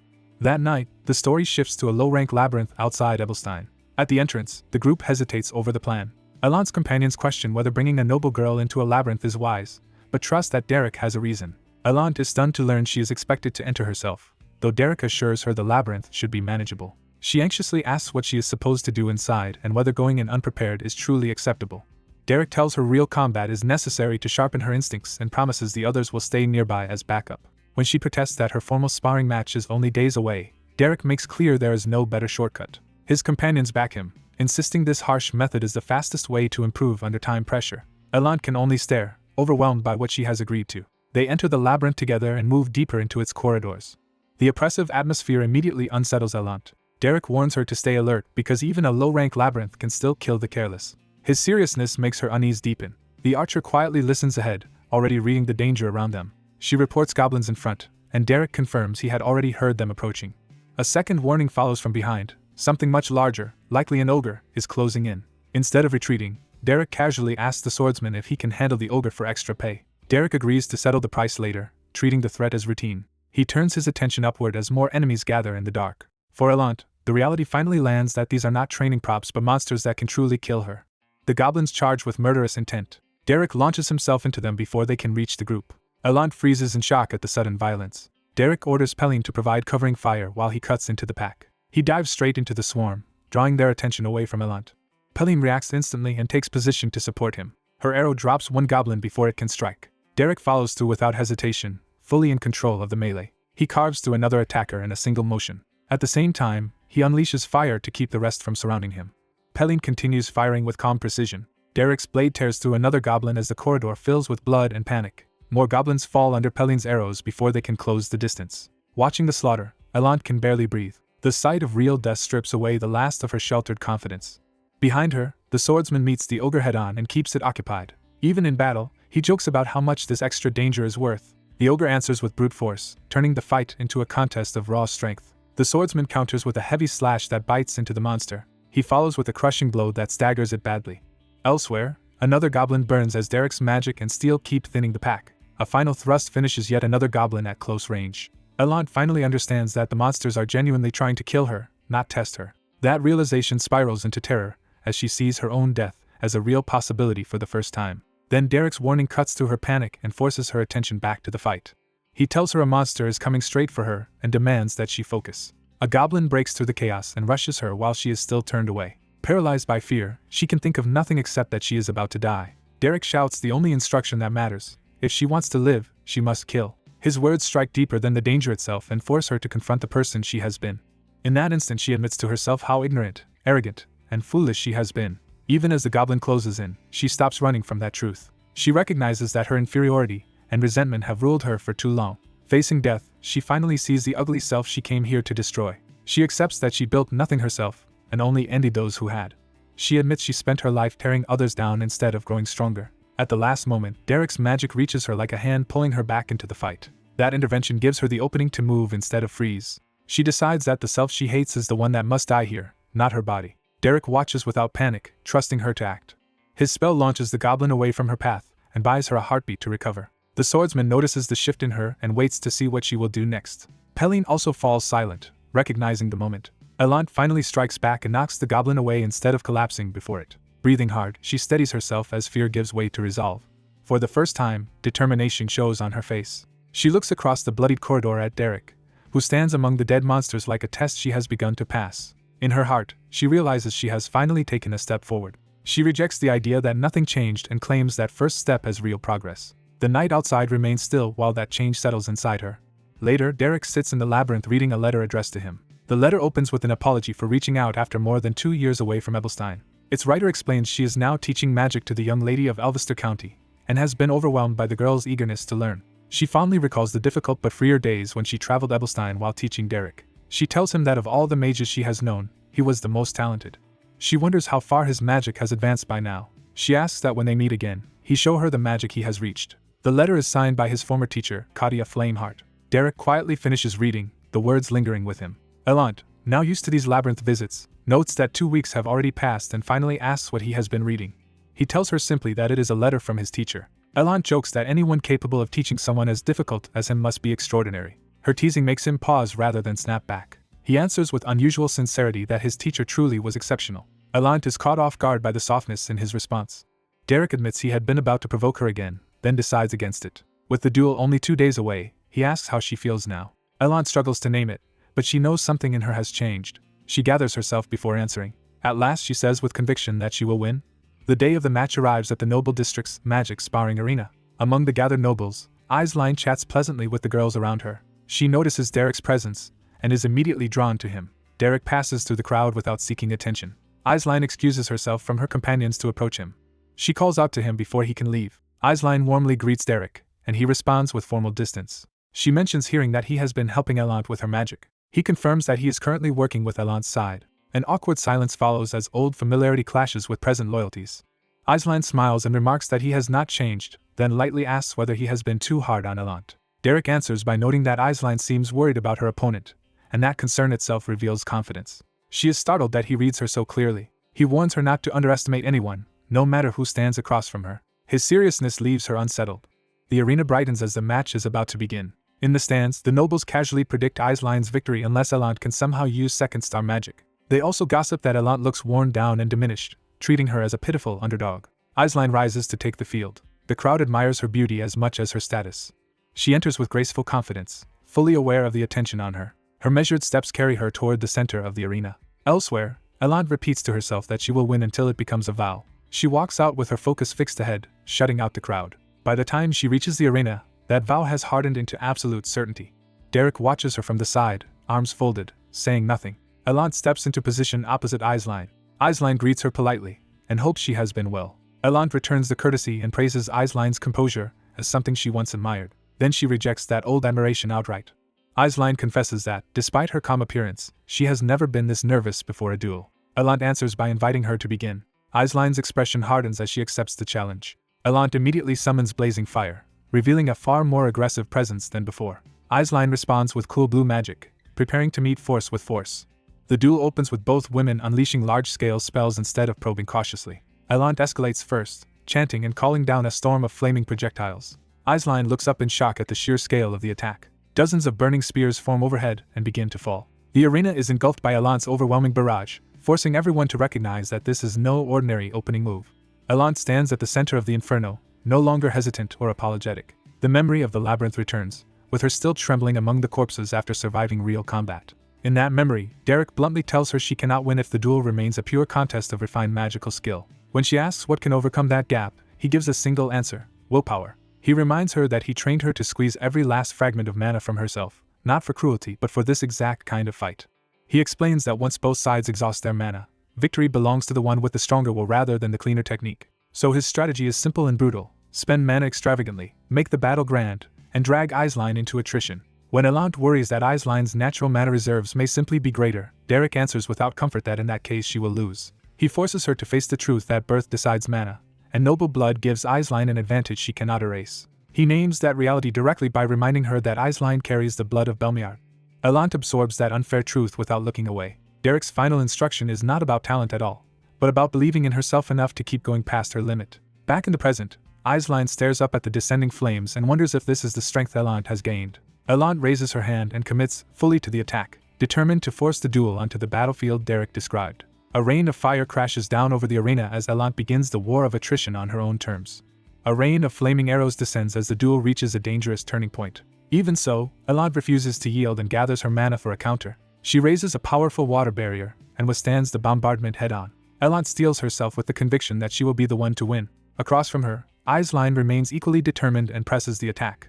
The flaming barrage keeps crashing down, but Elant's shield continues to hold. The spectators realize Elant's magic has grown dramatically, with far greater mana reserves than before. Inside the barrier, Elant stays composed while the explosions rage around her. Observers note that Eislein's raw firepower is immense, but she is spending mana recklessly and may burn out first. Elant studies the battlefield instead of panicking under the pressure.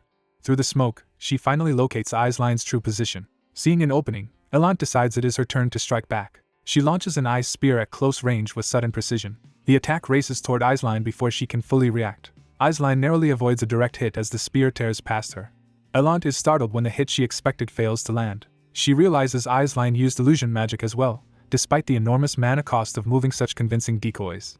Eislein has already slipped behind her and prepares another close-range attack. Elant senses the danger a moment too late. Eislein closes in from above and behind, turning the fight back in her favor. A memory surfaces of Derek calmly insisting that his plan would work. He had advised Eislein to flood Elant's vision with flame arrows, deceive her with illusions, then finish her with close-range ice spears. But Derek had also warned that Elant was no ordinary mage, and would not be beaten so easily. In the present, Eislein commits to the close-range ice spear exactly as planned. Elant recognizes the danger instantly, and realizes the spear is being fired from too close to defend against normally. With no time to erect a proper barrier, she is forced to improvise. She twists her body and gathers mana at point-blank range instead of retreating. Eislein reaches to guide the spear into a killing line. Elant condenses mana into a compact burst right in front of her hand. The sudden blast throws both fighters apart, and breaks the immediate trap. Eislein lands hard but keeps her footing beside the embedded ice spear. Elant also recovers quickly, refusing to let the exchange decide the match. Eislein is shaken by the unfamiliar technique Elant just used. She stares at Elant as if facing someone she no longer fully understands. Elant realizes how close she came to losing in that instant. Derek's warning not to lower her guard against any opponent suddenly makes complete sense to her. She admits to herself that Eislein has changed completely, both in skill and in how she applies magic. Eislein, breathing hard, steadies herself and prepares for the next exchange. Elant decides she cannot stay reactive any longer. Trusting her own superiority in a direct exchange of power, she chooses to push forward with overwhelming force. Ice spears begin forming all around her feet and across the arena. She multiplies them into a field of weapons, turning the battlefield itself into her attack. The audience is stunned that she can create so many ice spears without even chanting. From the sidelines, Derek watches in silence, measuring the shift in momentum. He notes that Eislein has taken the bait and is now fighting on Elant's terms. Eislein braces herself, refusing to back down despite the pressure. Even Derek concedes that Elant's growth is extraordinary. Eislein suddenly snaps her fingers behind her back, revealing a hidden move she had prepared earlier. High above, one concealed flame arrow ignites into motion. Elant sends her ice spears forward, confident she can block anything else as well. Eislein focuses with fierce intent as her trap begins to unfold. She triggers the delayed arrow she had secretly left in the sky from the earlier barrage. The hidden flame arrow curves down toward Elant from an unexpected angle. Elant senses something wrong only when it is already behind her. She is caught off guard by the attack's impossible timing. The delayed arrow streaks overhead, while Elant looks up in disbelief. She realizes she never sensed a new incantation or mana flow because the spell had been prepared long ago. Her mind jumps back to the earlier rain of arrows and the moment she first raised her barrier. She understands that Eislein hid one arrow then specifically for a moment like this. The delayed arrow slams into the ground near Elant, forcing her to reassess everything. Eislein watches tensely, unsure whether the gamble has succeeded. Elant admits to herself that she can no longer read Eislein's next move at all. The spectators are astonished that the two are now fighting on nearly equal footing. Eislein begins to believe she is truly overpowering Elant. Elant, by contrast, concludes that in tactics and boldness she is currently a step behind. She falls silent and reigns in her panic. Instead of forcing the same approach, she starts thinking from the beginning again. Elant decides to reset her assumptions and rebuild her strategy from scratch. Derek watches closely, knowing the real battle is only now beginning. He quietly recognizes that this is the point where the duel's true outcome will be decided. Elant's expression shifts as a new idea takes hold. She releases a vast surge of mana, letting it flood outward around her. Eislein is unsettled by the sudden change and cannot immediately identify what Elant has done. Elant advances inside a roaring aura of mana that transforms the atmosphere of the arena. Eislein feels a violent current like wind, yet realizes it is not wind at all but raw mana itself. The sensation shocks her because it breaks the rules she expected the duel to follow. For a brief instant, she can no longer sense the surrounding mana at all. Derek recognizes the phenomenon and notes that the ambient mana has momentarily vanished. He identifies it as mana alignment, when overwhelming mana temporarily seizes control of the mana in the area. It occurs only when a mage pushes beyond their normal limit and forces the environment to submit. At the same time, Eisline draws on her own power past its safe boundary and forms a massive fireball overhead. She too has now exceeded her limits in this desperate clash. Elant raises her arm and faces the blazing spell without retreating. Eisline unleashes a 2-star fireball, a level of magic far beyond what anyone expected from her. The strain of that feat recalls the exhausted girl she was during training, collapsed and gasping on the ground. In that memory, Derek had quietly cared for her and offered water after pushing her through brutal practice. Still uncertain, Eisline had confessed her doubts to him. She had asked whether she could really defeat Eisline's level of power after only a few weeks of training. Derek had answered with confidence that she would win, but he clarified that her victory would come in a particular way, not by simply surpassing Elant outright. Back in the present, the spectators can barely believe they are seeing fire magic of this scale. They realize in shock that Eisline is casting a true 2-star fireball. Eisline herself is rattled because this overwhelming situation was never what she and Derek had planned for. She turns to Derek for guidance, suddenly unsure how to proceed. He gives her no immediate answer, forcing her to face the moment herself. Panicked and furious, she lashes out at him for being useless when she needs him most. Above her, the gigantic fireball continues to descend like a second sun. Eisline stares up at the spell she created, now terrified by its size and momentum. She frantically searches for defense, but knows ordinary protection or ice spears will not stop a spell of this rank. In despair, she realizes her own fear had been right all along. Elant, seeing her opponent falter, concludes that someone like Eisline cannot defeat the true Eisline she once knew. A white-haired spectator watches with cool attention as the duel reaches its peak. Others in the crowd can only stare in open shock. The fireball crashes down, blasting the arena and hurling Eisline upward in the explosion's wake. Elant is stunned by the sheer violence of the impact.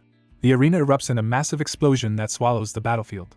Eisline is thrown across the ground by the blast she unleashed. She tumbles through smoke and debris, barely holding herself together. Elant is also left breathing hard, the exchange draining her badly. Eisline forces herself back up despite the damage and exhaustion.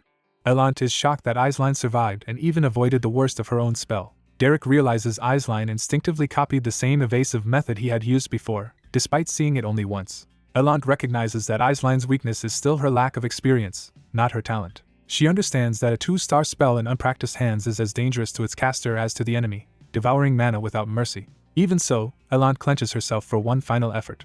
Derek interprets Elant's full commitment as respect for the effort and talent Eisline has shown. To him, Elant is honoring an opponent who fought desperately enough to deserve her best.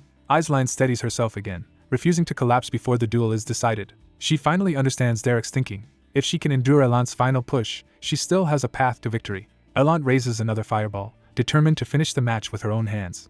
She declares to herself that she will win and sends the blazing sphere down at Eisline. The fireball bears down, and Elant strains to control it despite her exhaustion. A second massive blast races across the arena toward Eisline. The spectators gasp as yet another fireball appears, faster and more relentless than the first. They realize the attack is moving even faster than before, leaving almost no room to react. Eisline sprints desperately along the arena edge to escape its path. Elant throws herself after the attack, trying to keep control and force the finish. The fireball curves across the floor, chasing Eisline instead of simply flying straight. Eisline flips away at the last moment to avoid being swallowed by it. She uses the momentum of that evasive leap to reposition above the battlefield. For an instant she hangs against the bright sky, suspended between defeat and survival. Elant looks up, struggling to track her through the glare and strain. Eisline falls back down with a new angle of attack in mind. She realizes that if she attacks from above, Elant will have trouble reading the trajectory. Rejecting a wasteful barrier, Eisline commits her last mana to offense instead. Elant sends an ice spear upward and demands to know how Eisline will answer now. But the effort leaves Elant collapsing to one knee, nearly spent. Even so, she drives the ice spear skyward in a final attempt to intercept Eisline. Eisline sees through it, and realizes Elant has exhausted almost all her mana controlling 2 fireballs and counterattacking. She slips past the rising spear and closes in. Elant looks up in alarm as Eisline appears where she did not expect her. From the sidelines, Derek quietly judges that the duel is about to end. Eisline believes she has finally cornered Elant, who should have no mana left to resist. She counts the little mana she still has and decides it is enough for one last finishing spell. Convinced she has defeated Elant, she commits to the final blow. Then she suddenly realizes something is wrong. The fireball's path shifts again, and the battlefield turns against Elant instead of in her favor. Elant is struck and thrown aside by the redirected force. Eisline stands beneath the sky as the last fireball arcs away, stunned by what she has just done. She can only stare in silence, caught between disbelief, exhaustion, and the possibility that the duel's outcome has finally changed. Eisline forces out another burst of ice, but the effort leaves her shaking and nearly spent. Even as her strength fails, she begs herself to keep going a little longer. A faint blue flame finally answers her call, proving she still has some magic left. Her red-haired opponent watches in stunned silence as Eisline refuses to collapse. Eisline steels herself, locking onto what matters most. She is Aisline Eleanor Duplain, a noblewoman famed as the brightest and most admirable lady in Ebelstein. Yet she knows that a brilliant reputation always casts a shadow. That shadow belongs to the red-haired girl who has always lived beneath Aisline's light. From that lower place, the girl has spent her life watching Aisline from behind. She remembers mocking Aisline as just another sheltered noble. She kept pressing that Aisline was no different from anyone else who gossiped and judged. She expected Aisline to turn around and make a humiliating scene. Instead, she was met with calm attention rather than the breakdown she wanted. Aisline's composure only made her shine more. To the girl, every attempt to drag Aisline down only made that radiance harder to bear. Her resentment twisted into a darkness that wrapped itself around her. She felt herself being swallowed by the very brilliance she hated. That bitterness became a plunge into something deeper and uglier. In her mind, she sank into an abyss of inferiority. Even there, trapped and choking on envy, she kept sharpening herself into a weapon. She endured that darkness believing one day she would rise above Aisline. Her vow became simple: escape the hollow abyss by proving she was better. Back in the present, she stands over the exhausted Aisline while that old obsession still lingers between them. Yet even disheveled and dirt-streaked, Aisline still looks like the noble ideal she has always been. After being knocked down before everyone, Aisline still gathers herself without losing dignity. The sight unsettles the red-haired girl, who cannot understand how Aisline can still look that way. She realizes Aisline has no fragile image to defend, and that freedom makes her stronger. Aisline's resolve comes not from pride but from simply doing what she must. The crowd keeps urging Aisline to stand and continue. The red-haired girl prepares another spell, convinced this is the moment to finish things. But her thoughts turn to Derek, the one person whose judgment matters to her. When she once asked whether she could defeat Aisline, Derek told her she would win. That promise became the ground beneath her confidence. Now, at the brink of victory, she realizes winning this fight may change nothing inside her. She fears that even if she wins, she will remain trapped in the same emptiness. Meanwhile, Aisline gathers the last of her blue mana, ready to answer no matter the cost. The red-haired girl suddenly notices Aisline's mana is almost gone. She blurts out that she herself has run out of mana, abruptly ending the clash. Aisline is left staring, unable to understand the sudden surrender. The girl approaches and openly admits that she cannot match Aisline after all. She declares the loss her own and calls the spar worthwhile. The spectators erupt, praising Aisline's performance. Aisline accepts the cheers with her usual graceful smile. But privately she is bewildered by what just happened. The moment hangs in a bright, unreal calm after the tension breaks. Others crowd around to congratulate Aisline and marvel that she has reached 2-star magic. Aisline is startled to hear that her desperate effort has been taken as a triumph. Someone calls out to the red-haired girl, revealing her name as Lady Elant. Derek watches from a distance, having seen the whole exchange. Elant immediately asks him whether he saw everything clearly. She boasts that unlike Aisline, she knows how to admit defeat and enjoys having forced a rare crack in Aisline's composure. Still, she anxiously asks Derek what he thought of her performance. She excitedly recounts how shocked Aisline looked when Elant forfeited, savoring the one moment she felt above her. That fleeting superiority thrills her, and she admits how good it made her feel. Derek listens as she seeks reassurance that, despite the ending, she did well and learned quickly. Instead of indulging her self-criticism, he tells her not to invent faults where there are none. His calm response catches her off guard and strips away her playful confidence. Derek remains unreadable, making her wait for his real judgment. The praise finally breaks through her defenses, and tears well up before she can stop them. Embarrassed by her own reaction, she tries to laugh it off as childish.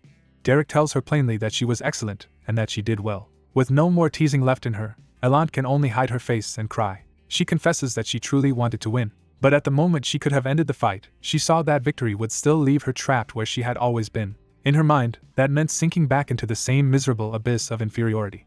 She admits she understood then that this ugliness is part of who she is. Derek stays beside her in silence, letting her speak without interruption. Elant says that even in that painful moment, Aisline still looked noble, which only deepened her shame. She concludes bitterly that she is not really different from the person she envied. Derek answers that looking pathetic for a moment does not matter. His words make her finally listen instead of defending herself. He tells her that anyone too proud to look pathetic can never improve. The two remain alone in the fading light as his lesson settles in. The darkness in Elant's mind begins to lose its hold. She imagines herself standing on that inner abyss without being dragged under. Now she can face Aisline's distant brilliance without immediately drowning in it. For the first time, she feels she has not been trapped by her inferiority. Elsewhere, a white-haired noblewoman quietly observes the aftermath. She and her attendants take their leave after acknowledging Aisline. Before departing, she praises Aisline for another remarkable accomplishment, and says the spar moved her deeply.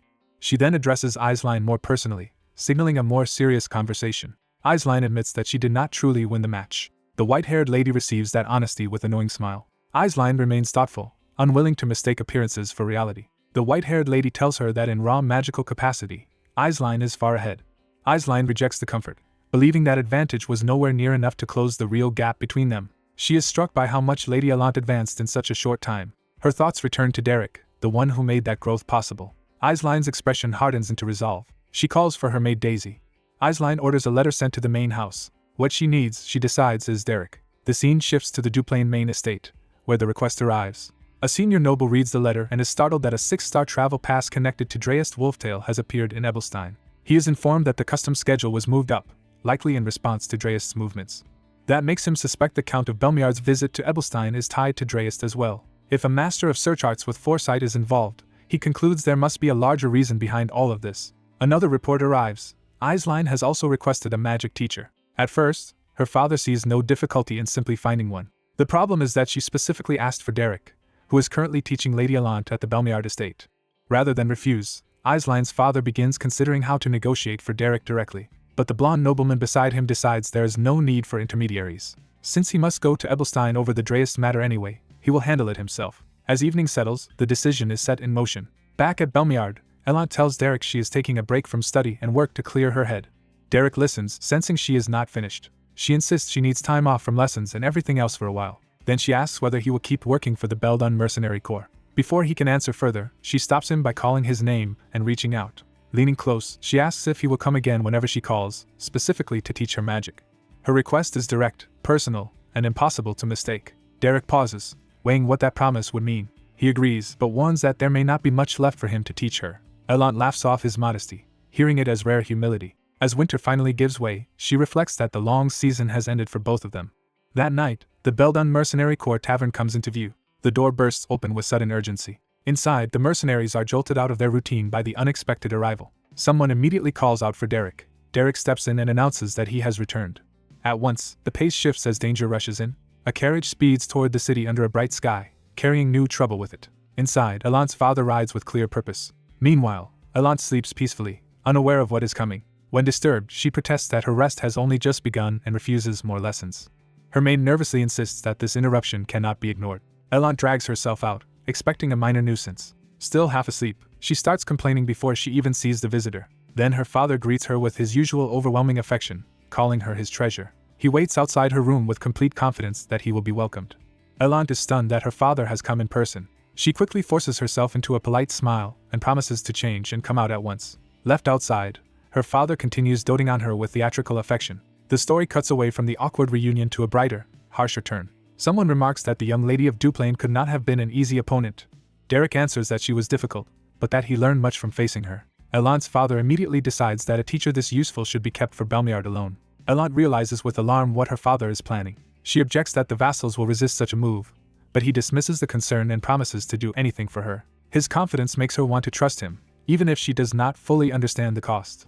Far away, a sealed gate hints that another threat is already stirring. A violent surge erupts around a stone structure, signaling an attack or breach. A blonde companion warns Derek that something is coming from behind him. He pivots just as a monstrous attacker lunges, drawing on blue power to respond. In the same instant, a far more dangerous red energy ignites in his hand. Derek recognizes the sensation at once as a new threshold. He releases the power in a devastating strike that tears through the enemy. The breakthrough is identified as 3-star magic. The spell he unleashes is Firewall. A blazing barrier explodes outward, swallowing the charging monster and ending the scene with Derek's power newly advanced.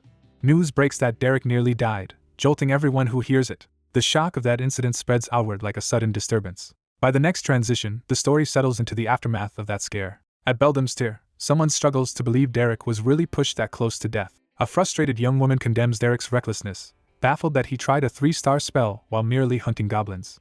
Derek explains that during the attempt he felt a strange mismatch in the spell, similar to the sensation he had when first breaking into 2-star magic. Rather than panic over being stuck, he has already begun thinking about a more natural way to advance. He argues that forcing progress is wrong and wonders whether the School of the Wild was originally meant to follow a natural flow instead. As he turns that idea over, an unseen observer quietly closes in on the tavern scene. The newcomer dismisses such advice as something that rarely works on mages like Derek. Derek realizes the old man before him gives off no detectable mana at all, yet can only be the legendary first 6-star search-type mage. The stranger casually asks for good alcohol and reveals himself as the wandering spirit, Dreist Wolftail. The story shifts to another place and another night, where Derek's influence is already reaching others. A young noblewoman trains alone, surrounding herself with blue mana as she tries to push her magic further. She commits fully to the exercise, drawing multiple constructs into being around her. With intense focus, she attempts to control the spell precisely. She succeeds in manifesting several spear-like projections at once. But the strain quickly shows, and her control begins to falter. The summoned spears continue to form around her, threatening to slip beyond her command. She realizes too late that the spell is becoming unstable. One of the constructs shatters, signaling that her technique is breaking down. The girl collapses in irritation, furious that the spell keeps resisting her. A man appears behind her and teases that she has matured little, because her temper is unchanged. He notes that despite her tantrum, she still managed to draw out 5 spears, hinting that someone has taught her well. She proudly claims the achievement as her own and immediately rejects the idea that Derek deserves any credit. The man needles her by saying Aisline plans to hire that same selfish Derek as her magic instructor, which makes her panic at the thought of Aisline being treated as badly as she once was. He adds that Elant also intends to keep employing Derek, making Derek's demand even more obvious. She cannot understand why Derek is suddenly so sought after. The man bluntly answers that Derek turned a troublemaker like her into a decent person, so of course people value him. Her anger softens into reluctant admission, and she starts wondering whether Derek choosing Aisline might actually be better.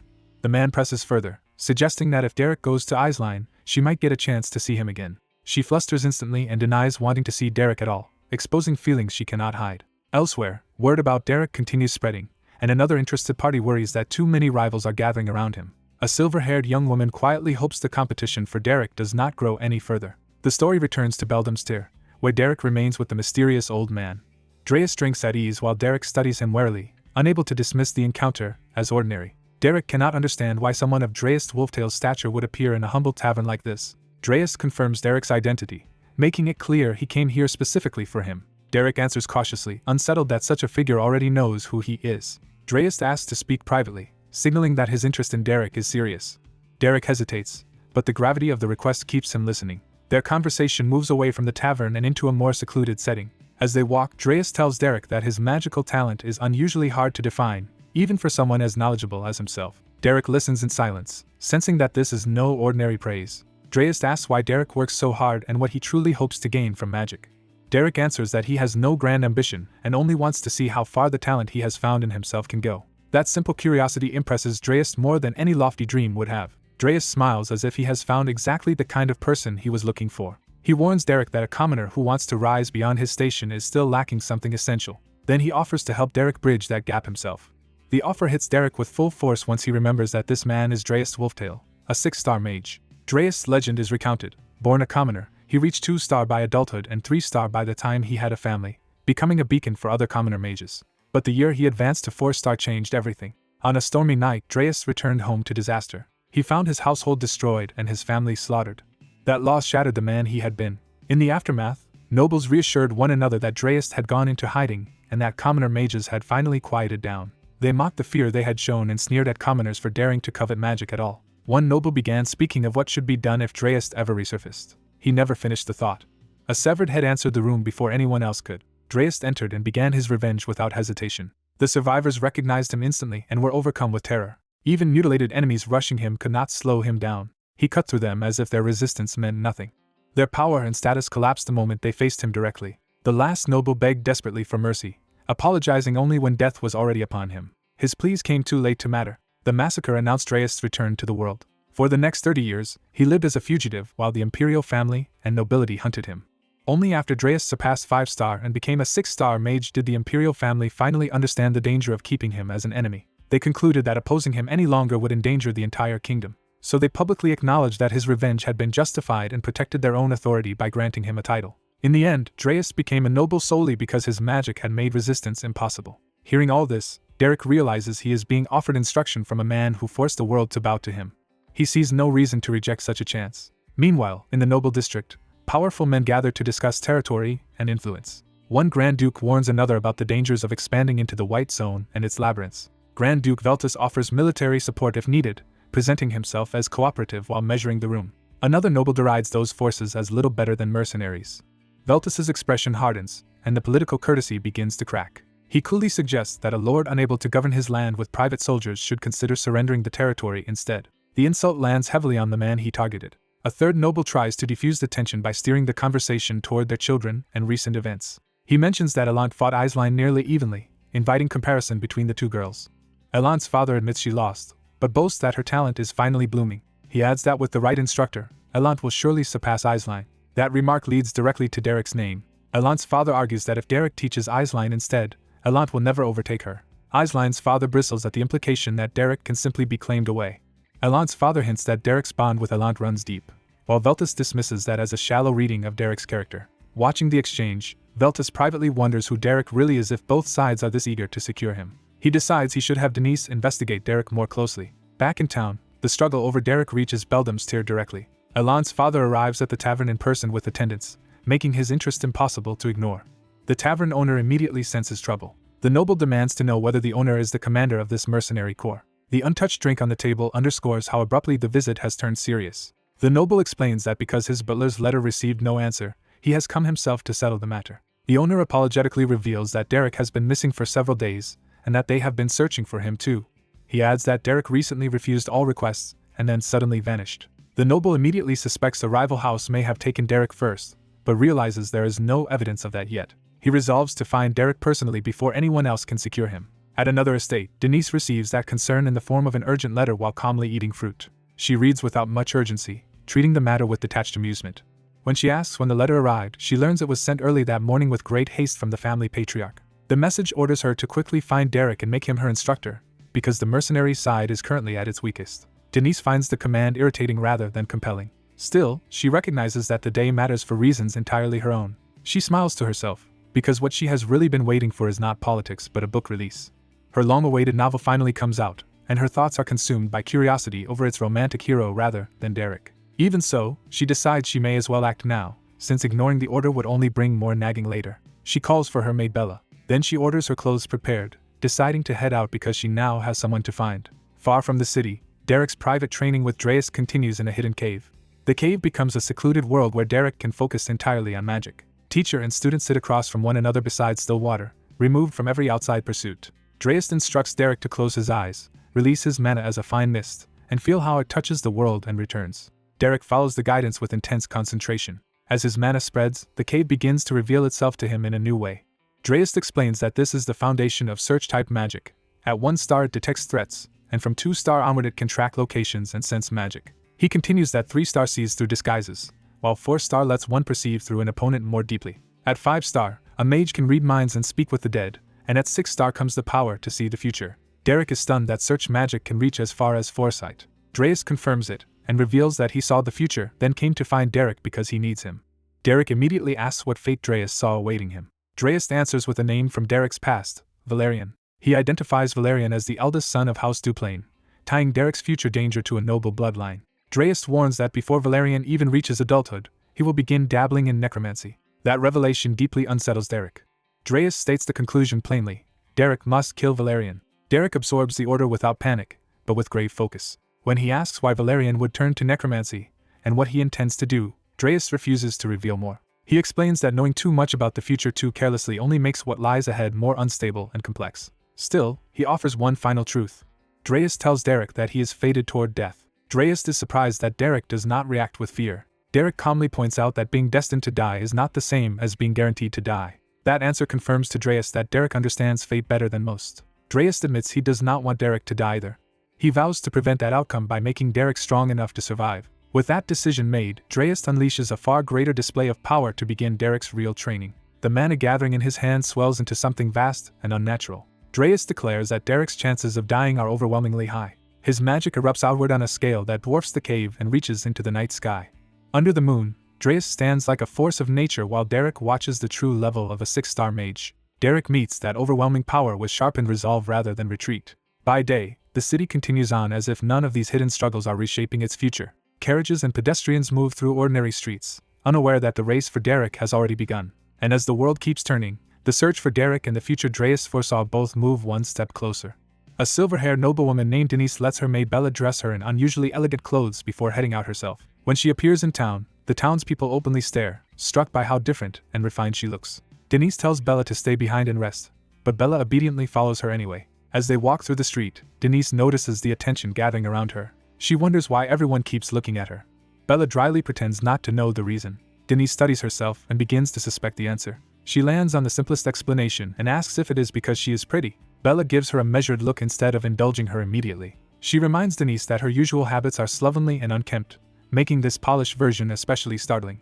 Bella bluntly adds that Denise may actually be worse when she tries this hard, and Denise laughs it off until Bella insists she means it. Bella urges her to hurry because other houses may recruit Derek first, but Denise stays confident that she is still ahead of everyone else. When Bella points out Denise is always late with her lessons, Denise shifts back to the real issue and reviews what she knows about Derek disappearing after rejecting all offers. She reasons that a man who values money would only vanish if something even more important had appeared. Remembering Derek's extraordinary talent with magic, Denise narrows that possibility to a major magical opportunity.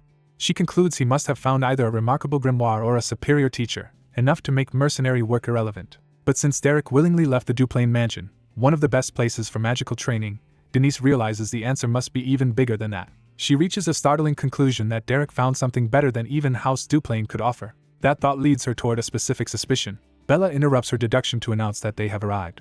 Their destination is Beldenstier, the tavern where Derek had been staying. Inside, the innkeeper greets what he assumes are ordinary customers. Then he notices who has actually come to his door. Realizing a noble lady has come in person, he immediately becomes cautious. He claims he does not know where Derek is and says several other groups have already questioned him that morning.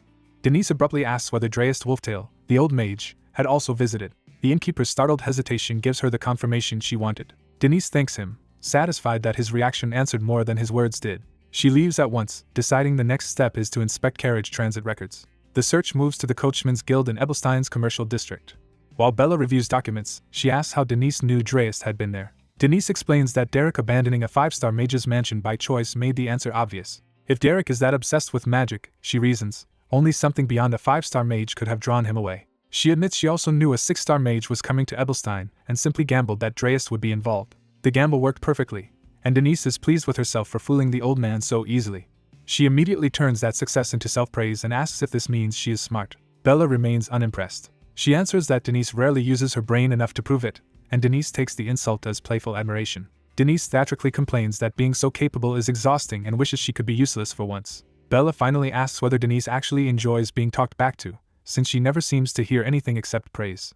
Bella then returns to the practical concern that even if they find Derek first, recruiting him may be impossible with powerful houses like Duplain and Belmiard competing for him. Denise dismisses that worry as the easy part and claims she already has a plan. Her plan is shamelessly simple. She intends to lure Derek with herself. Bella is mortified, but Denise insists a young man like Derek could never reject someone as beautiful as she is. Bella points out that their real rival is Lady Eislein, not Denise's imagination. Denise immediately fixates on the only part that matters to her and demands reassurance that she is prettier. Before the argument can continue, Bella finds the record they need. The document shows that a week earlier a rogue boy carrying a travel pass passed through. His route leads to the outskirts of Ramhell Hill, specifically the Laspa Great Cave. The search shifts from the city to the mouth of that vast cave. Deep inside, Derek is quietly training with an elderly mage beside an underground stream. The old mage senses an intrusion before anyone appears. He tells Derek that visitors from House Veltus have arrived. Since they seem to be Derek's pursuers, the old mage leaves him to deal with them himself. The cave falls quiet for a moment as the newcomers draw nearer through the dark. Wading into the flooded cavern, Bella grows frightened and urges Denise to stop and return with soldiers after reporting to the Patriarch. Denise refuses because bringing others would cost her the personal credit for finding Derek. She also argues that involving soldiers could alert rival houses and hand the reward to someone else. Bella suddenly spots movement ahead and panics. Red eyes appear in the darkness, and Bella mistakes them for a monster. Despite her own fear, Denise steps in front of Bella and tells her to stay behind her. Denise is shaken that a supposedly cleared cave still holds danger, and she knows offensive magic is not her strength. Even so, she decides she has no choice but to fight. Someone approaches across the cave floor before she can cast. Denise begins the spell anyway, summoning blue magic while Bella recoils behind her. The figure emerges enough to reveal a battered young man with glowing red eyes. Denise freezes mid-cast as recognition hits. Derek addresses her directly and asks why Lady Denise has come to a place like this. Realizing the supposed monster is the mercenary she has been chasing, Denise is stunned. The two sides finally face each other in the cavern, with Bella shrinking back while Denise steps forward. Denise's fear gives way to a pleased, predatory smile as she sees her chance at last. She decides that now that she has found Derek, she will make him belong to her,